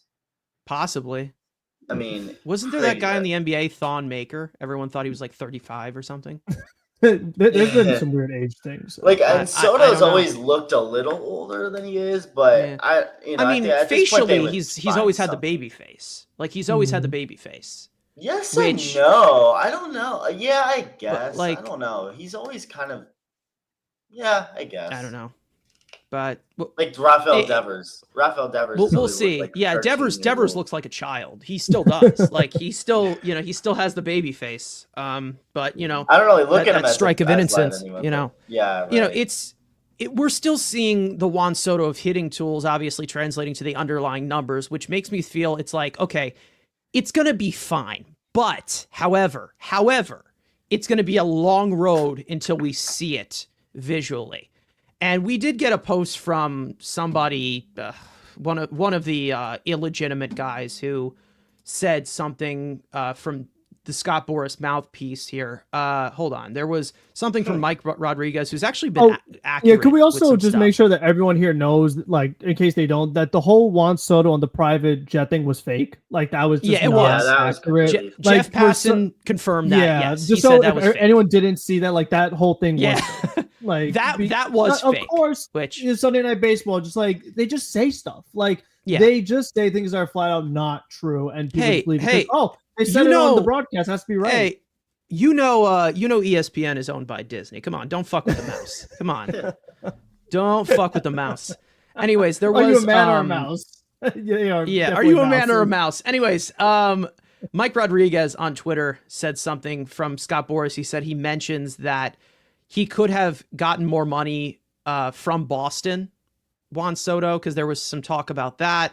He also emphasizes that Soto is in the process of familiarizing himself with the crown, although he acknowledges that he needs at least another month to fully adapt, which is not something that I want to hear from my $800 million player. Despite this, Boras said that he warned Soto about the challenge, assuring him of that. In the end, he will be fine, which, again, long-term with Soto, I don't have worries about it because I know eventually he's going to produce like Juan Soto. The problem is the way that this is being distracted and the way that this is being covered, as specifically from the media. I feel like it just separates from just baseball in general. Like that's and I'm not putting the blame on the media because Soto has to be better. But that's what it was though. I mean, because what happened was over the weekend you had a game on Fox, you had a game on ESPN, like the national TV games. All they talked about was Soto, and it was like Soto and the Yankees, Soto and not hustling with the Mets. Like it was not about Mets versus Yankees at all. It had nothing to do with the Mets. It all had to do with Juan Soto. And just like it totally took away from the focus of the team, that it was just crazy. Yeah, it's more of just like putting the things that you need to put to light. And I didn't need to see, oh, well, he was such great friends with. I don't care who he's friends with. Hit the baseball. I don't care. Like, what's funny, I don't need to hear that at extra first stuff. It was like, you know? oh, Soto hated Judge, and actually his family was like kicked out, and everyone hates the Yankees on Soto's family. Now it's like the opposite. It's like, I don't think anyone knows anything. You know, I mean, how many times was it like, oh, he's going to the Red Sox, he's going to here, he's going to there. It's like nobody knew anything. You know, Steve Cohen didn't even know. Steve didn't even know what was going on. He said that. Yeah, he's like in the last hour. Yeah. He didn't. He thought Soto. He thought they missed out. He thought Soto was going back. I mean, like that just tells you everything. So, yeah, I think Soto obviously should be fine. It's Juan Soto. Like he struggled a little bit with the Padres too, and then was crazy good after. So it's like, I just feel like I'm getting a viewing experience that I don't want to start off with. You know what I mean? Like I don't want to. Sure. It's definitely a little bit of. It's not the first. It's overwhelming. Let's just say that because obviously it adds to the story. Because Lindor comes over here from Cleveland, they trade for him, new ownership. There was a lot to move out, obviously. Soto, they get him from the Yankees. It's a whole story that I think is just becoming so overwhelming that like we just want to see the guy play baseball. I'm just kidding. Yeah, we absolutely want the Wilpons back. By the way, on this, I saw something on Mets Rewind. Great Twitter account, by the way, for those of you who like Mets history. What was on this day in 2011? Fred Wilpon did an interview with the Daily News or whatever, and he was basically talking shit about Beltran, Reyes, and Wright, basically calling the Mets a shitty team and saying Wright is a good kid, but he's not a superstar. So like that was what we were dealing with there.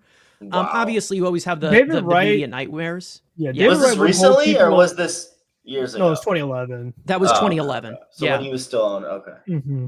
But David Wright was someone that held people accountable, like a true leader does. But this is the risk you run when threw Syndergaard's lunch away. He sure did. No lunch for you, sir. This is the risk you do run if never you heard go that for, story. But the thing is that Soto is in general like a quiet guy, like Lindor is not. So we had the same stuff with DeGrom too. Like the New York Post tried to push it out. It's like, oh, he hated it here.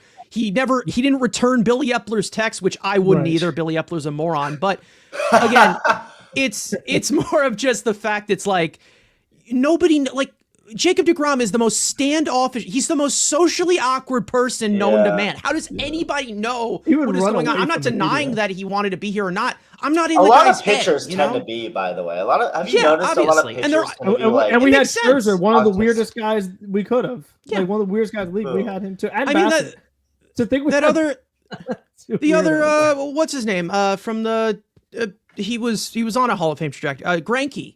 Like he's don't even touch the guy. Like don't even go anywhere near him. That's why he never was a Met or Yankee. And it does make sense with pitchers because like the game starts with you. Like the pitch, like it's all on you. You're in the middle here. You're on the mound. You're in the middle of the game, and it all starts with you. So it makes sense as to why they would be standoffish or need to focus in. It's a mental game.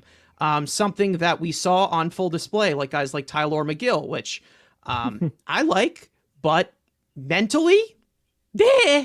So, Carson, what do you think about the XBA though? Because he's so unlucky. He should be batting 303, but he's hitting 243. Like, what's the deal with that? So these hits should be falling. Yeah, fam. Yeah, like he should be. The fact that he took here's the thing. He struck out twice. Here's the thing. Looking at every one of those pitches, that was crazy. And then when he finally swung, it was in the other batter's box. Here's the thing about expected batting average. That is really weird. That is fishy. Here's the thing about expected batting average and why I don't use it is because it literally credits to it doesn't credit to launch angle at all. Like you can hit something so hard on the ground. So you keep hitting 110s on the ground. It's like, oh well, and that's the thing that people keep saying. Everyone's saying, oh, the hard hit rate. Yeah. But he's hitting on. There's been some sweet spot line drives. Giancarlo Stanton, I think, hit the hardest ball in the history of baseball, and it was like a most routine ground ball ever to second base. Do you remember that? Yeah, I did. It's the hardest. Sure, it wasn't an easy O'Neal play for the Cruz second baseman, but it looked easy. It just was right to him.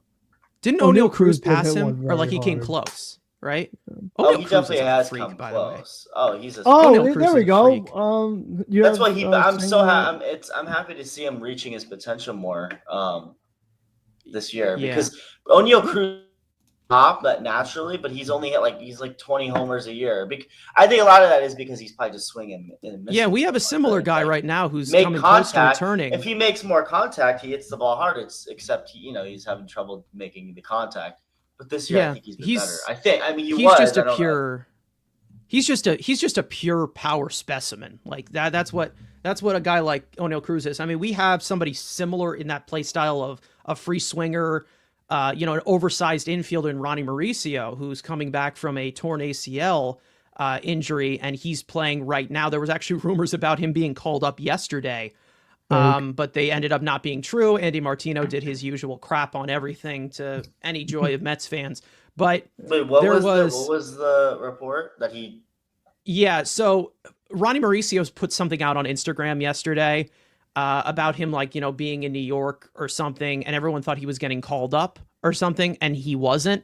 Andy Martino comes out. Yeah, Ronnie Mauricio. He's one of our prospects who has been in the organization for a long time. Yeah, this is very true.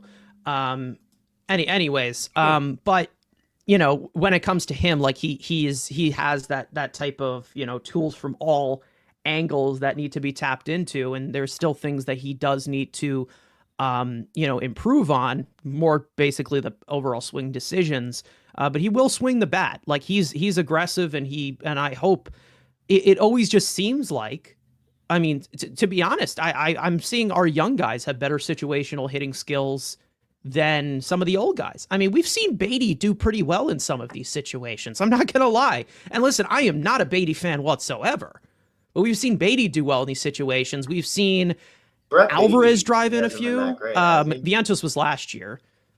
So who knows? I don't know. Yeah. But what did you say, Isaac? What did you say? Beatty hasn't been that great.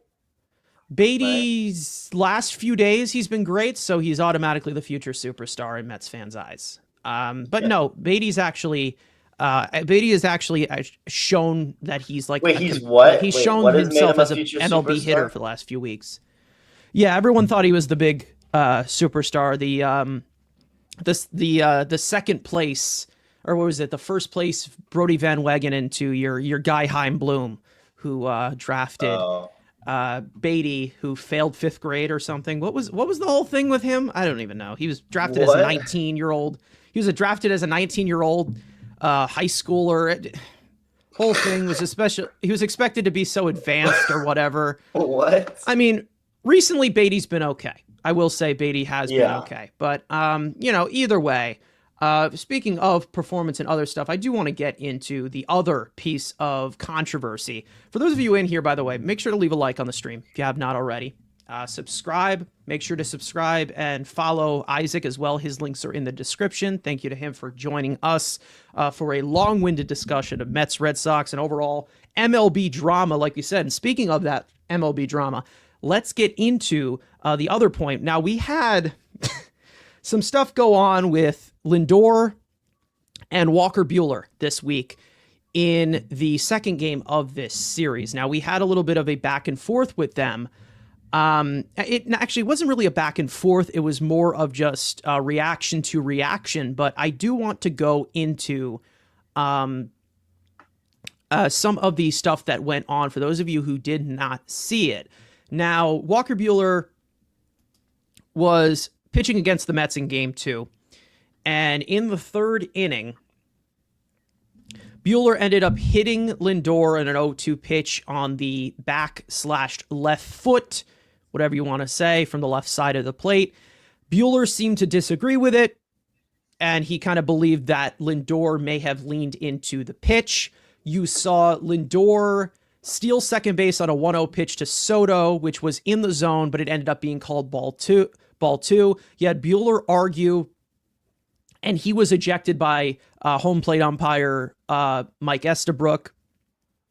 Red Sox manager Alex Cora was also ejected in defense of Buehler, what a manager usually does, and replay ended up showing in response of Lindor kind of waving and encouraging celebrating the injection of Buehler and Cora. Now, we had a little bit of a response to Buehler on X the next day, basically saying about this was, in response to Lindor's reaction, saying, I wouldn't want me out there either. Sad thing is, the bullpen is full of fucking animals. It's a tough choice. Now, we did get a little bit of a follow-up on this on the Alex Cora side, who was also ejected, like we said. He said on WEEI Afternoon that he had breakfast with Lindor this morning, or the following morning, a few days ago at this current moment, and they were laughing about Lindor urging to throw out both Buehler and Cora, and that was via Rob Bradford on X. So it seemed like it was a little bit resolved in that. I know that Cora and Lindor have like a friendship, like they are friends, because I'm pretty sure Alex Cora, and this Frank, don't if you can correct me here if I'm wrong. He had to be part of the Puerto Rico coaches. He was the general manager for the WBC team for Team Puerto Rico in 2017 or something. Yeah. And I'm pretty sure, I could be wrong, so this could be, fact check me if I'm wrong. I am pretty sure Cora and Lindor are both from the same city in Puerto Rico. They were both that I don't know. I didn't know that. I'm pretty sure. I am pretty sure. I would just say it's the, let's see.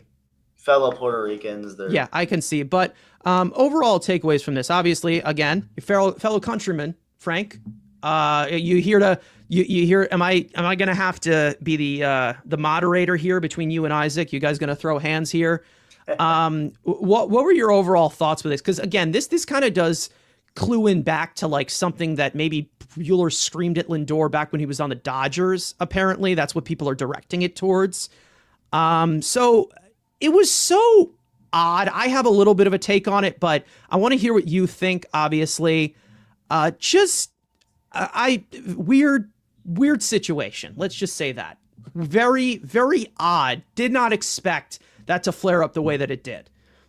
Yeah, I was really surprised the way the whole thing transpired. I mean, I thought it was just like a simple, and listen, Buehler was right. The ball was right down the middle on the pitch that he got ejected from. But because Lindor was trying to steal second, and they showed, I really like this new like umpire like body cams, but they showed it from the umpire camera. Once the catcher stood up, he could not see. Like the umpire's vision was totally blocked by the catcher's helmet. So he did not know where that ball even was. So he just said ball, even though it was down the middle. He couldn't see. So it's like Lindor swiped second, fine. And then Buehler's like, what is going on here? That's right down the middle. So they have their disagreement. Yeah. And I thought Lindor was just like kind of being a fan in a sense, because that's what I do. I'm just like, yeah, throw him out. Like it's just like for fun. But Buehler seems to have just taken it very, very seriously. You know what? And it's fine because it's like if he doesn't like the Mets, that's okay. Like, not everyone's gonna like each other. I mean, we've heard plenty of guys say bad things about the Mets or about certain players in any team. That's part of the game. It happens. So I don't think it's much of a story, to be honest with you. I thought it was more so like it is what it is. I mean, Buehler's right. The Red Sox bullpen did really well that night, so it was fine. But I don't think Lindor was like, oh my gosh, I need Buehler to be thrown out or for me to have a chance. So what am I gonna do? I don't think he has a good history against Buehler, right? Yeah, he has. So I think he was terrified of him. I don't think he was like leaning into the pitch because he so desperately needs to get on base against him because there's no other way he could do it. I mean, I don't think that was the case, but I have to lean into this pitch so Soto can grind into a double play. Let me steal second and block the catch and block the umpire is what happens. So, it's just a whole combination of things. It happened like so quickly. Like it's just like, he's getting kind of frustrated and then it's like, boom, stolen base, and goodbye, everyone. And then Cora came in defending his player, like you said, like you should. Yeah. You should defend your players. That would be nice to see. And then, like I said, Cora and Lindor had breakfast. Everything's fine. So, I mean, unfortunately, like, it's an interleague thing, so I don't know if Buehler will really face the Mets again this season. Like, maybe not. So, it's probably going to end up being more of a non-story of anything. Okay, so apparently Walker Buehler is admitting that that tweet that he put out there, he had a little bit extra juice in him. So I'm guessing they said he Oh, was okay. Really? Interesting. I think And I for might have those of missed you who are wondering what that juice may be, we're going to say it's apple juice. So Huh. I don't know. I'm seeing that on Sports Illustrated right now. I just looked it up Huh. because I was looking at Lindor's history against Walker Buehler, and that ended up coming up. And also, Cora and Lindor are both from, I don't want to say that. Let me see if I can get the pronunciate here. Uh, Walker's pretty outspoken. Like he goes on Twitter a Caguas? Did I lot. say I that like right? him. That's why partly why I like him Yeah. a lot. He has a personality. He's fun. I've never been the biggest fan of Walker Buehler. Like as a pitcher, he just underwhelms me a lot. I didn't want them to sign him. I thought we were getting another McGill with runners on base. Um, but like we knew that the Mets, like it was revealed in that like documentary that put out of the pursuit of Juan Soto that Walker Buehler had like a proposal, like what was it, like a presentation like designed to him or whatever. So I guess the Mets were interested in Walker Buehler. I'm not a Walker Buehler fan. Um, like when it comes to Buehler again, You he don't had think every was right like to be upset. He had every he right to was be upset there. Yeah. he was lights out on Um, the Dodgers he was before he got for a hurt. second, and then he got hurt. Yeah. I mean, I, for several years. I mean, well, 20. he was good for a while. He was good for a little Yeah, bit. and then he ended up I just Tommy didn't John. He think it hasn't was quite ace been the level type same, of and he's stuff. trying to get back to Yeah, yeah. I just never thought it was ace level stuff. Like I didn't think it was like, oh yeah, let's pass the torch from Kershaw to Bueller. Like I never saw No, that in yeah, him. like in more of Like a two or and three. Yeah, yeah, sure. and most of it is more of just the mentality thing too, like of things like this where I feel like he's very high strung in that way. Like I just feel like he doesn't carry himself as that certain ace, and it gets a little bit annoying and there's some antics in that way. But again, in this certain instance, he had every right to be upset. Obviously, you argue with the umpire. The umpire is going to say, "Oh, you do not, respect my authority." Like Sure. Eric Cartman is going to toss you out. But I mean, I know Isaac, you were saying, you weren't too pleased with what Lindor was doing. I wasn't pleased with it either, just because of the certain context. But I mean, what were your overall thoughts on them? Because again, Lindor was being a little bit What's the of word? a fan, as Frank was saying. Like toss him out. Go ahead, do it. Yeah, I really was upset at first, but then after Cora said he went to lunch with or breakfast with him or whatever, like whatever, I don't care. I'd be fun to see Bueller face off against Lindor again, but I wonder what happened. I think in that clip, was it really just as simple as Bueller getting fired up, Lindor kind of staring back at him, and then Bueller looked and No said clue. "f off" or something probably, and that was It really was probably something like that. that. So maybe it Yeah. boiled over a little bit, and he was like, still Lindor was still a little upset about that. I don't know, but um, yeah, I think it's just a classic case of like just being competitors, Yeah. being competitive, and guys are gonna do things that they don't normally do, and whatever. But yeah, because I like Francisco Lindor I've always really liked him. I did call him overrated, and that was stupid to do. In hindsight, he's not. He's very good. Hey, you got him But going. That's good. yeah, That's you know got what? I got yeah. him back. I got him back to what he really is and should be. So, You know. but yeah, he's so it definitely annoyed me in that moment. But I'm at this point, who cares? I don't care anymore. It's fine. Yeah. I will say I definitely prefer the Mets over the Phillies. So I was very very happy to see y'all beat them last year and hopefully still this year. And I Hmm. I don't know what We it got is. some I mean, work to do right now. 2 games but I out. will Yeah. say you're not my favorite of the division though. So the Phillies are the least favorite.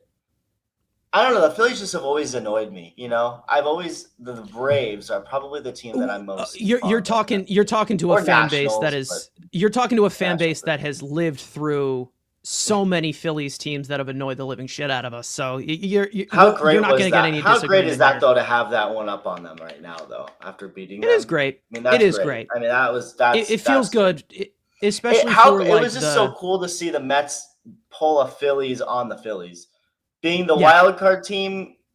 splitting Yeah. in the road and then winning both at Oh, home, yeah. like they did to the Braves 2 years in a row. We're gonna It do felt that good. to I you think now. that the Mets definitely know the flaws of this Phillies team pretty well. Winning the division, Like, I I guess, feel is like they not what match you up wanna very do. well.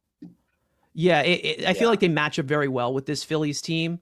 I think that series when they had in the National League Division Series, I think it more of just spoke to the fans that, experienced 07 and 08 and the Jimmy Rollins era, the Chase Utley, the Ryan Howard basically homering Shane against us in every single chance Victorino. he got. All I those mean, guys. it Ugh. was just it was Jason Worth. the Jason Worth. There was a lot that went from Philly to the Mets where they've traded a lot of jabs. But there's always been a situation where the Mets or the Phillies have the upper hand on them. I think recently the Mets have had the upper hand on the Phillies. The Phillies are not a team that I'm scared to play. Like, I feel like they match up pretty well with them. The Nationals, a house of horrors in Nationals Park, it always has been, but I still think that the Mets match up with the Nationals always fairly well. The Braves are just the Achilles heel forever. The team that scares me the most in that division is the Marlins, because they're always the team Because they have that has nothing nothing to to lose play at this for. point. Yeah, they Yes, have nothing to play lose or for, play so they put their yes. body on the line and they sweat so much against us.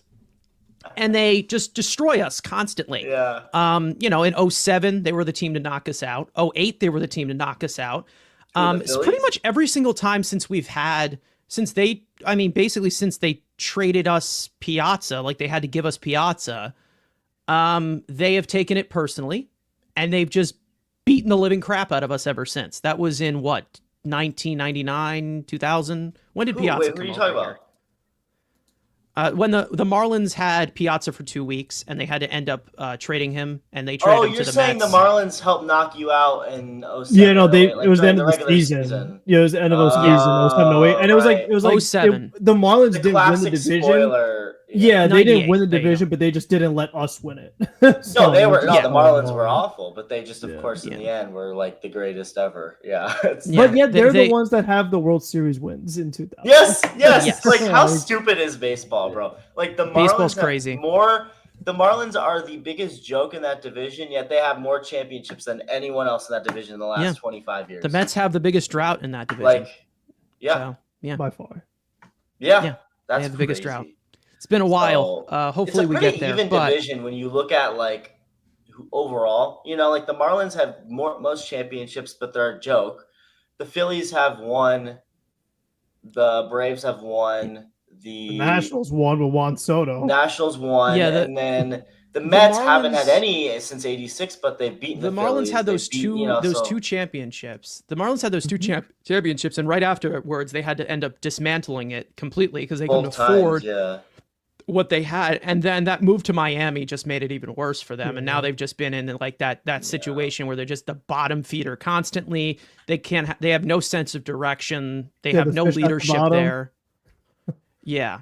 But anytime that they play the Mets, there's always that pesky little shit right there. We'll see what happens. I don't know. It's very interesting. But yeah, the Braves are the team I hope. I really want to see them beat the Phillies in the playoffs. But they could get their revenge. They could. I would really. I'm not counting. I'm not counting out the Braves whatsoever. I'm not counting them out. Never Ronnie did. Comes back tonight. Strider hopefully will be healthy. 5.5 game difference, Mets fans. We ain't done yet. That's what I mean. Don't get too comfortable. We got a long way to go. I mean, you really don't know what this looks like for a while. Yeah, but I saw Mets fans victory lapping the Braves going 0-7. I'm like, okay, all right, sure, go ahead. Yeah, you're not fooling me. Like that was tough to see, but it's like they're too good. It's not. I mean, but you know what? There are some situations where it does get out of hand, like the Orioles, right? Yeah. They just have not been good. And it's spiraling out of control to the point where they're out of the playoffs. They're not going to be a playoff team. The Braves are a team that can create offense at will. That's the thing. Like the Mets need to get to that direction where they can, where they have that perfect balance of overall offensive talent and overall athleticism. That was so weird last year when y'all played the last 2 games of the season, and it's like you split wins to help the Braves each other had make it. The Braves and the D-backs are just sitting at home like, what? What the hell, man? Like, Yeah, and the hate reason everything. for that was because we had the tiebreaker over I Arizona. know, Arizona. and you Yeah. scored. Yeah, Arizona can only blame themselves. Their bullpen, Yeah, and it's obviously. continued They this shot year. themselves in the foot. The bullpen is their Achilles. That's what's their issue is, and Yeah. it's continued this year. They really have a tough time. They got need talent a lot on of that teams team, though. need a lot of teams need relievers. The Phillies also need Yeah. relievers. Everyone, I mean, you can never have enough pitching starters and relievers. So, but Yeah. yeah. But yeah, the Mets are. Yeah, I know we're bringing up 18 years ago, but you're telling me every Mets Marlins series since then has been stress free. Yeah, what the Come Marlins on now. record is, like, it should be more wins than that. Who cares about their record? Let's talk about the process of those wins. They've had to grind these things out against this team. Yeah, what's the run differential in those wins? It's rough. It's I rough. wonder what that is. They scare me more than the Braves at this point. They always do it. But hey, it's whatever. No, I'm not saying record doesn't matter. What I'm saying is, the quality of the wins, the process of getting to that win. They give it hard on us from the D Gordons to the Luis Ariz when he was there for a little bit. Now Xavier Edwards being the pest from the top of those lineups. I mean, you can go Juan Pierre. Remember Juan Pierre destroying us the way that he did? And speaking of destroying the Mets, before we move on here, Gene Segura retired this week. Wow, Everybody did he really? That? For those of you who don't know, he has played 85 games against the Mets in his career. He has 103 hits against the Mets in 85 games. That's insane. That's nuts. That's funny. That's really funny. Including big, like, game-winning hits, too. So, I mean, He owns Diaz, right? Yeah. And Miguel Castro. Well, a lot of people own Miguel Castro. A lot of people did. Yeah. I saw Miguel Castro got traded to the White Sox. So, end of your career, buddy. Sorry. It's sad when they go young like that. Anyways, let's get into the best way to recap this entire Mets versus Red Sox series. Now, this is Isaac, this is a segment that everybody loves. Of course, everyone's favorite. Studs and duds. One player that was really good in this series we want to give props to, one that was not, and we want to hold accountable. Yes, Adrian Hauser is also on the White Sox. Poor Adrian Hauser. Anyways, Frank, I will start this one off with you for your stud in this series on the Mets side, and then we'll go to Isaac. He'll give his Red Sox that was a stud in this series. So, Frank, it's all yours. Yeah, I mean, I have to go to the one game they won, and that was because of Brett Beatty. I mean, he was huge. Mendoza was like, I don't want to put him in the lineup. I'm facing a lefty, but I'll just put him in because his defense. I'll bat him 9, so it doesn't really impact us. Yet he ends up being the most productive player, driving in 3 of the 5 runs. So he was there for defense, gave him the best offense, and all those games that they sat him against lefties and put Marte out there instead because can't face a lefty. Look what happens. Yeah, I mean, I was talking about that before this series even started. I was like, it looks like they don't trust him against lefties. And it was like, it's going to be tough to see him as a possible everyday player if they don't start him against lefties. They put him in against lefties, and he's had his best performances against them. It was like, so you can hit lefties. Like, what is happening? Yeah, Isaac, like in that last game when he smoked that double, the bases loaded. Yeah, he's been better. He has been better because some of the plate appearances we saw before he was optioned down, he looked like, they just put in a fan from the crowd. Like that. Yeah, basically like Soto against Crochet was Beatty against everybody. He was just like taking pitches and he was down 0-2 every time. It took like a couple weeks to be ahead in a count. Like it was just like some crazy things that were going on. It got really bad. But it's good to see him actually producing because he's going to have to hit in order to continue like this, and hopefully it does continue, and I will eat my words if it does continue, but I'm still waiting it out. I want to see consistency from him. I'm sorry for everyone that wants me to give him an apology after every time that he breathes, but it's not going to happen at this current moment. So, Isaac, I'll go to you on the Red Sox side. If there is somebody that you want to put out here as a stud in this series for their overall performance, Do you have anybody in mind here? I have a couple guys. All right. I'm gonna shout out Carlos Narvaez. They're calling him the captain. Captain Narvaez. He's been Cousin of Omar Narvaez, Mets legend. Yeah. Am I right, Frank? He's been very good as the catcher for the Red Sox this year. First year as the catcher, rookie. He's been great. He's like fitting right in, and he's hit. He's providing more than enough defensively, and then he's also hitting. And he hit that homer in the second game, followed by the Devers homer, and Justin Slayton. Justin Slayton struggled a lot, but recently he's looked a lot better. So hopefully, the Red Sox bullpen has been a big issue with them this year. Nobody you can fully count on other than Chapman, and you can't just count on Chapman. You can't just count on any one guy. Chapman kind of flames out towards the end. Yeah. Well, yeah, and it's just like, if he starts walking guys, it's like even if he throws hard, you can't trust that. So you got to have some help around him.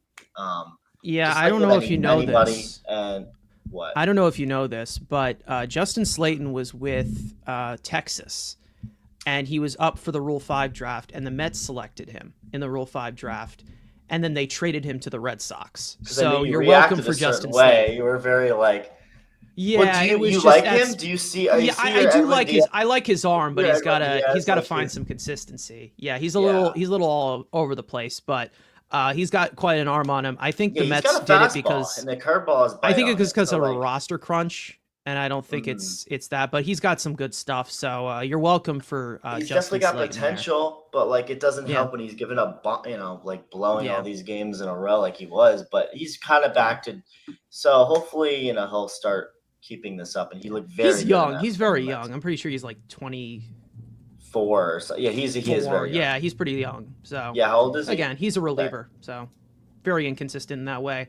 For me, how about we go for the guy who was hitting pretty much every single time he was up? I mean, it seemed like he was the only bat that was awake the entire series. Tyrone Taylor. He's really woken up offensively, as everyone would predict. I think it's again, it's Jose Siri out, like we have said. He's kind of taken that center field role, even though they are trying Jeff McNeil in center field. I don't consider him a center fielder. Tyrone Taylor always does something to help you win. Always does, no matter what. Even if he goes 0 for 4 with 3 strikeouts, like we have seen many, many times this year, he's giving you something in the field, on the base paths, something he contributes. He's a winning baseball player. Just he is. Frank, I'll go to you for your dud in this series. There's one obvious one. I know there is. Really quick, Justin Slayton is 27, by the way. 27. But okay, so not quite young for a reliever. But that's honestly young. Yeah, I was just gonna say young for a reliever. It's funny how like 32 is young for a reliever. Yeah, that's a reliever prime. Yeah. Yeah, because you could, a reliever at any age can be reliable as long as you're good. Like, there's hitters or starters where it's like, oh, they're older. It's like, but you could be 35 and lights out as a reliever. Just like Adam Ottavino. As demanding. Right. I'm sure you have. Ottavino, Red Sox and Mets legend. Yeah, there you go. We both have the same legendary memories of him. Yeah. I'm just glad that's over. It's like, okay, give it up. Is it? Let's give it up. He still wants to pitch. Oh, this year. On he's SNY. On SNY today. Yeah, no. On SNY today, really? He was like, just a complete heist to get Huskar Brazaban from David Stearns, and he's like, dude, stop. Wait, what do you mean? He was like talking about the Mets? Adam Ottavino is also an analyst on SNY. No way. Oh my God. That's funny. I didn't know because that. This is what happens in New York, where if a guy loves the sound of his own voice so much, they have to give him a platform. That's how Andy Martino got started.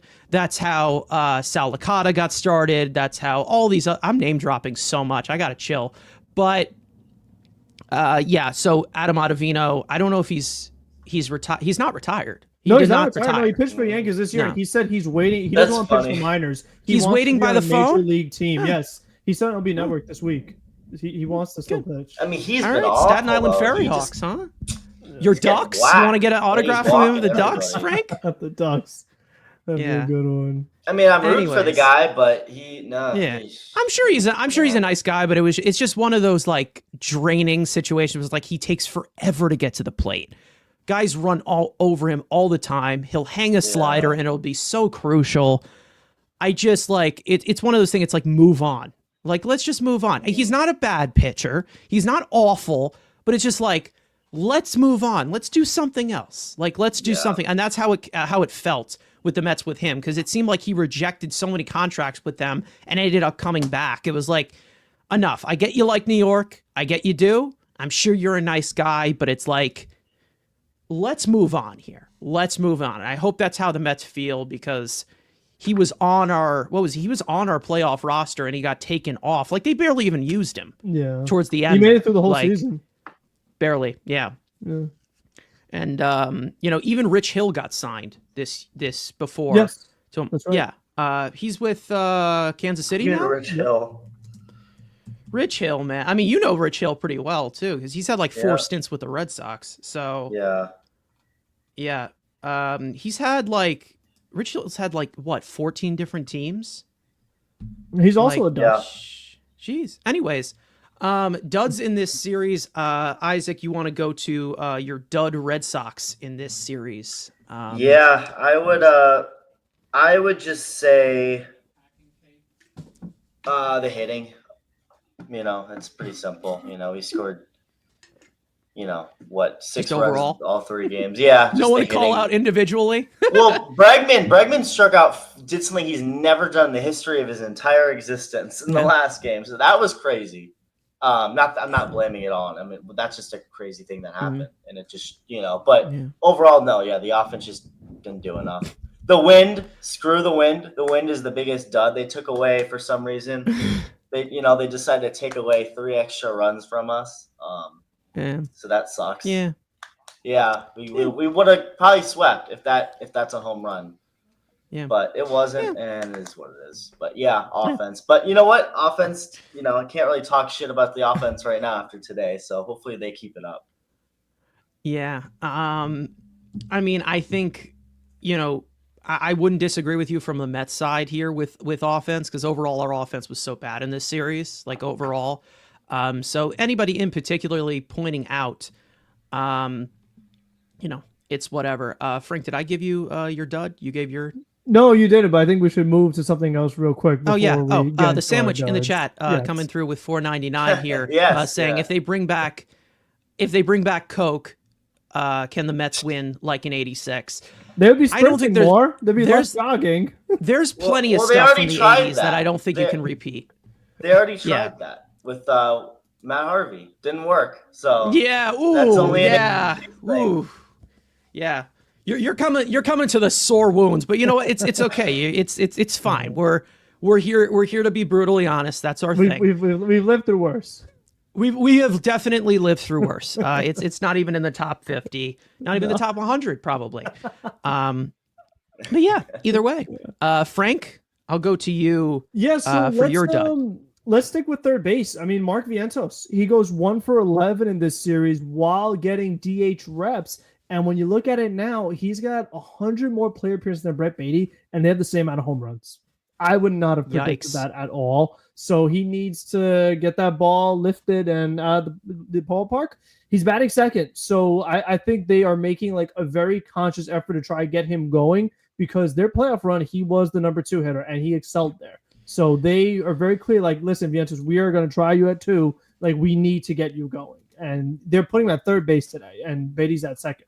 So if all of a sudden you see Vientos like not doing good at third again, but Beatty's playing good at second, it's like if his offense is not going to be elite, you might as well just have Acuna or McNeil play and just leave Beatty at third. Like, they got to figure out what's going on here because he needs to get it going. He's here for offense. He needs to hit for power or average. Do something. Like, he can't be OPS plus below 100. Like, he needs to be. Yeah. Well, I'm looking at this. I'm looking at this here, and he's between Lindor and Soto. He's gonna get plenty of pitches. Hold on. Wait, there was a scratch in the lineup? What happened? Scratch in the lineup? They said they moved Marte into the 2-hole. Oh, they did. Yeah, he's out. Acuna's in. Vientos out of the lineup. Okay, then. That's weird. Okay, well, our offense just got worse. All right. Anyways, Marte DHing, batting second. Who doesn't love that? And now Okay. Taylor's batting 6th. Sick. And So Alvarez sick. out of the 9th spot. Now he's batting 7th. That's the thing. Mendoza is getting really caught up on this lefty righty stuff. To move Taylor to 6 and put Alvarez 7. I mean, they're both. I think he's right-handed, just so, scrambling. yeah. I think he's just scrambling for something. Because, like, at this point, you need some kind of unk in the 2-hole again. We can't escape. Why do I feel like Vientos is about to go on the IL or something? Because that's really strange. Possibly. I don't know. I have He no might have clue. like pulled something in pregame workouts, or like what happened here? I have no idea. No clue. Wow, that's crazy. We'll see what happens. We'll keep updated on that, obviously, and we'll have. Yeah, he's an OG that's got to go. But either way, we'll see how that all develops into it. You know, we always have to have that craziness, of course. I'm gonna just toss Soto in there after the drama surrounding that. It really Ohtani is. We'll throw Yeah. live BP at Citi Field on Saturday. Nice. Okay, so he's gonna There make you his go. return against us. Okay, out of the bullpen. Awesome. Perfect. Well, they gonna shut us talked down. about that. They're Yeah. not really sure what to do there because you can't really send them on a rehab Yeah. assignment. So Why not? it's like how my you God, actually you're gonna right. like Holy like crap, how you where actually are gonna they get him like Hmm. ramped up to be a starter? Like they're gonna have to That take is- it really slow with him. They're just They gonna probably have would to have to do, just have him they're just have him gonna- throw yeah. bullpens in live BP. simulated Is that- games beforehand. Yeah. That's weird. That's very yeah. interesting. We've That's never very had a unique. case like that because, like, No. Yeah. you Because know, he's technically like, healthy. Like he's not like hurt and trying to get it. Like he's hurt, Yeah. but not hurt in a way. Like he's hurt but a playing. healthy hitter, but not a healthy pitcher. Yeah, He's two players. pretty much. Oh my Nobody God. else is Ohtani, fine. like he knows Yeah. he's not gonna forget how to pitch. Like he's still. Yeah. So I think he'll just have to. When You was know, the he'll last just time be- he did throw a pitch? It's been a while. It's been a like while. it has been a long like time. nearly 2 so- years, right? He had At the least? was it Well, what I was thought it? he meant like by like throw it like oh you mean like in game? Yeah, Thrown it's been a- thrown almost a 2 pitch in years. Like game. pitching in a game. It's been almost 2 years. Yeah. Yeah. Yeah. Because I remember he had like his last year with the Angels, he was having surgery or he was batting, but he was just going to DH. So It We'll really see is it. incredible though that Shohei, like even though he hasn't even pitched yet, he's still been worth every penny because That's of crazy. his hitting and just the way. I mean, the he Dodgers is already for- got their title, so it's like they already got right. it. They got a title from him. They got his numbers, and they just got his like all the money he brings, just being just the celebrity, the superhero that he is. Yeah. It's crazy. So he's Wild. worth all the money in the world. They've already basically paid off that whole. It's insane. I mean, he just. I mean, Well, he's not after even getting he. paid that much because they just deferred it. He's only I getting $2 know, million. and then he'll be going back to Japan with all that money, and it won't even be taxable. I don't. Yeah. Wow. Ay, nuts. It's a good move. Yep. I mean, it's that's the guy you invest in right there. That's a guy to invest in. I think we're doing some Chris Collinsworth impressions in here. But I mean, Why? What is that? other than that, yeah, you know, like how he goes like with Mahomes and he glazes Mahomes. He's like, yeah, No. Patrick Mahomes. I mean, he is just incredible. You know, like Does he do that? That's funny. You know, they've got their favorites for sure. And Otani is Just like his Ohtani's Ohtani. favorite. Ohtani is How what's many his batters name's away? favorite. I mean, He's the listen, guys, golden boy. he's no batters away because he'll be leading off the game tonight for the Dodgers. Yeah, he's He's zero batters away. There you Anyway, go. speaking of the Dodgers, I do want to get into that, and then we'll wrap it up here and preview this series, of course, because the Mets will be having a NLCS rematch against the Dodgers. Perfect time to be doing it after the Mets offense is being so fantastic at this current moment, but that's just how the schedule rolls. But other than that, let's get into some of the pitching matchups for this series. Obviously, at Citi Field, Griffin Canning will get game 1 for his 10th start of the year, and he will face the future member of Cooperstown in Clayton Kershaw, coming off of his return from the IL. This is his second start of the season. First pitch will be at 7:10 tonight on Apple TV, everyone's favorite network to watch games on.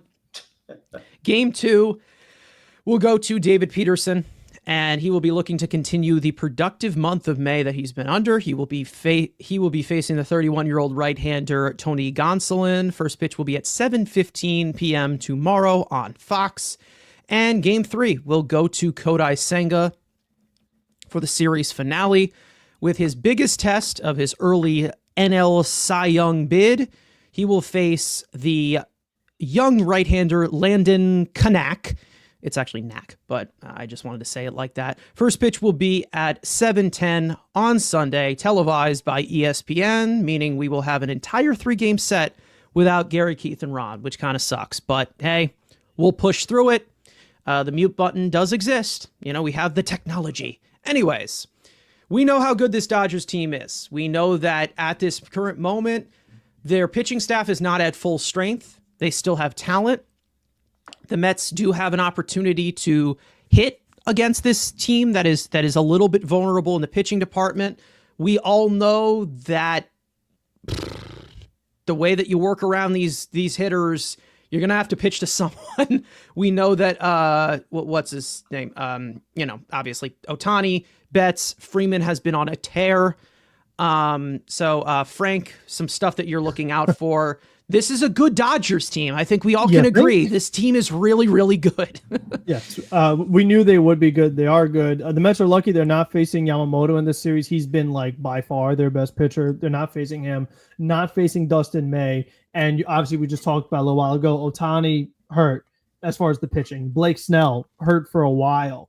Glass now, he's still not back. So it's like you're missing still the top 3 in the Dodgers rotation. You're basically still not even facing them. Landon Knack is in there to accommodate a 6-man rotation for Yamamoto and for Roki. So they're not facing Roki either. So this, if you're going to face the Dodgers, it's like this is when you want to face them. Kershaw is just getting back, these first few starts off the injury list. Same thing for Gonsolin. Both these guys have been out for a while. So they're still trying to get their footing, so to speak. But in the lineup, like you mentioned, I mean, they have the 3 real MVPs. They try to friend up the Yankees. Oh my gosh, Bellinger, Goldschmidt, Judge. That's not 3 MVPs. 3 MVPs is Ohtani, Betts, Freeman. Those guys are much more scary. And then you have Will Smith, who's been just absolutely insane this season. He's hitting .339. Muncy has struggled, but he crushed the Mets in the playoffs. Still a ton of power in that bat. They have Teoscar. He's back healthy again, so look out. We just know from top to bottom, it's scary. I hope they get to face Conforto in the series because he's been absolutely awful. So I'm curious to see how that matchup would go. But other than that, like you said, you can't really work around. It's not those things don't pitch the top half. You'll get them the bottom half. Or not really. No matter where you go, someone is going to crush it. And I'm hoping just a scary lineup. I'm hoping the Mets fans boo Tommy Edman. Please, just boo him. Yeah, Tommy Edman's at the bottom half. The sake of the way that dude haunted my nightmares in October. Please, that dude pissed me off so much. I hate that dude. Anyways, go ahead. Yeah, but it's more so just you got to be. There's a good test for this pitching. I mean, right now Mets still number 1 ERA, but this Dodgers lineup, it'll be interesting. The Angels swept them over the weekend, which was very strange. But then they're able to win the following series against the Diamondbacks. So, maybe you'll catch them, and you might catch them right now, on a good chance. If the Mets were going to win a series from the Dodgers, it would be these pitching matchups. But they got to hit in order to make it work. It goes both ways. The bats have to show up. Even though you're not facing their best pitchers, you still have to beat them. So you got to actually do it. Yeah. It's not a simulation. It isn't. No. Clayton Kershaw, we all know the history. A 2.03 earned run average in his history against the Mets. Always seems to kill him. The last time we faced him, the Mets actually got to him. Decent. They actually got to him at 4 earned runs. 3 2/3 innings pitched. So he's starting. He is starting to. Hey, we got my guy Matt Wilkins in the chat. He's a big Mets fan. All right. So saying bad news, we're playing the Dodgers this weekend. Good news. Vientos we go on a 6-game win streak. He was scratched for precautionary reasons with abdomen soreness. So abdomen soreness. So he had to take a shit. Basically, maybe, and we know if you take too long, there will be a delay. Like with Pete, you can't take too long. There will be a delay. The umpires don't like that. Well, listen, I mean, the bathroom's got a door. You got to figure out the lock. I mean, it's a whole thing, All right. Well, we'll see. We'll catch up on that. I know he he had something. He was removed from a game. He pulled the earlier groin when he this did year. the jumping Yeah. play a few weeks ago. So Sounds like I a hope it's DH just to not- me. Yeah, I just hope it's not another oblique. That's the thing. Yeah. I don't want. Let's hope he's okay. But the only thing that is important is that Starling Marte will get his ABs. That is really, really important. We'll see Griffin Canning. He's started off a great campaign so far this year after being one of the worst pitchers in all of baseball. This is a big test for him. Senga, maybe he gets revenge in that third game after that horrendous outing he had in the playoffs against the Dodgers in Game 1 of the National League Championship Series. Isaac, I know you know the Dodgers pretty well, obviously. I've been told that you are the big Dodger fan by a lot of your viewers. You're so big on the Dodgers. But good way to People line are up. saying that? Yeah, I think I've heard you say in your videos, you're like, oh, people are saying, oh, I'm giving too much credit to the Dodgers, or I'm not giving them enough. People are just complaining about whatever. But yeah, we'll see. We'll see what happens in this one.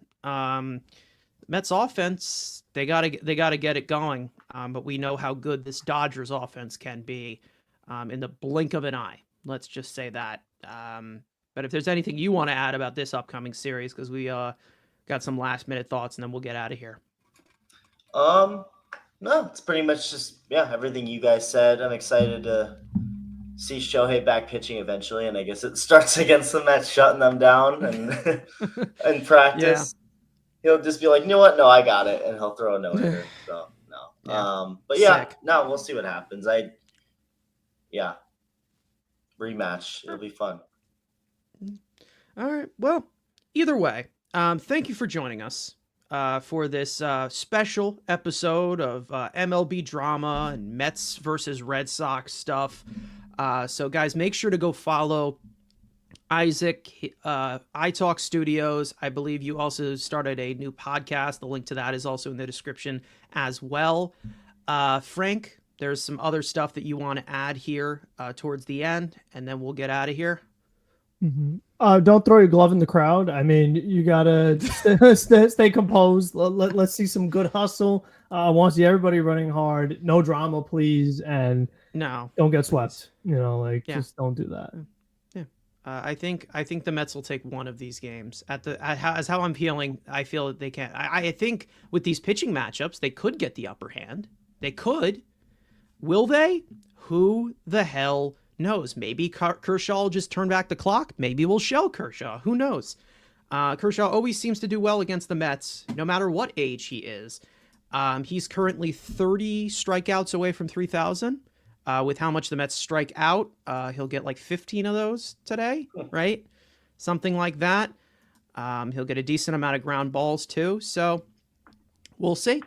Isaac, I know you have a game coming up. Your game 2 of the doubleheader with Baltimore for your Red Sox. We've got the Dodgers to deal with throughout this weekend. So either way, we're going to hop off here. Thank you guys so much for watching. We hope you guys enjoyed the conversation. For those of you watching or listening on playback, you want to join the conversation live in the future, make sure to subscribe to the Mets Weekly YouTube channel and turn on those post notifications to not miss when we go live, which is after every single regular season series of games.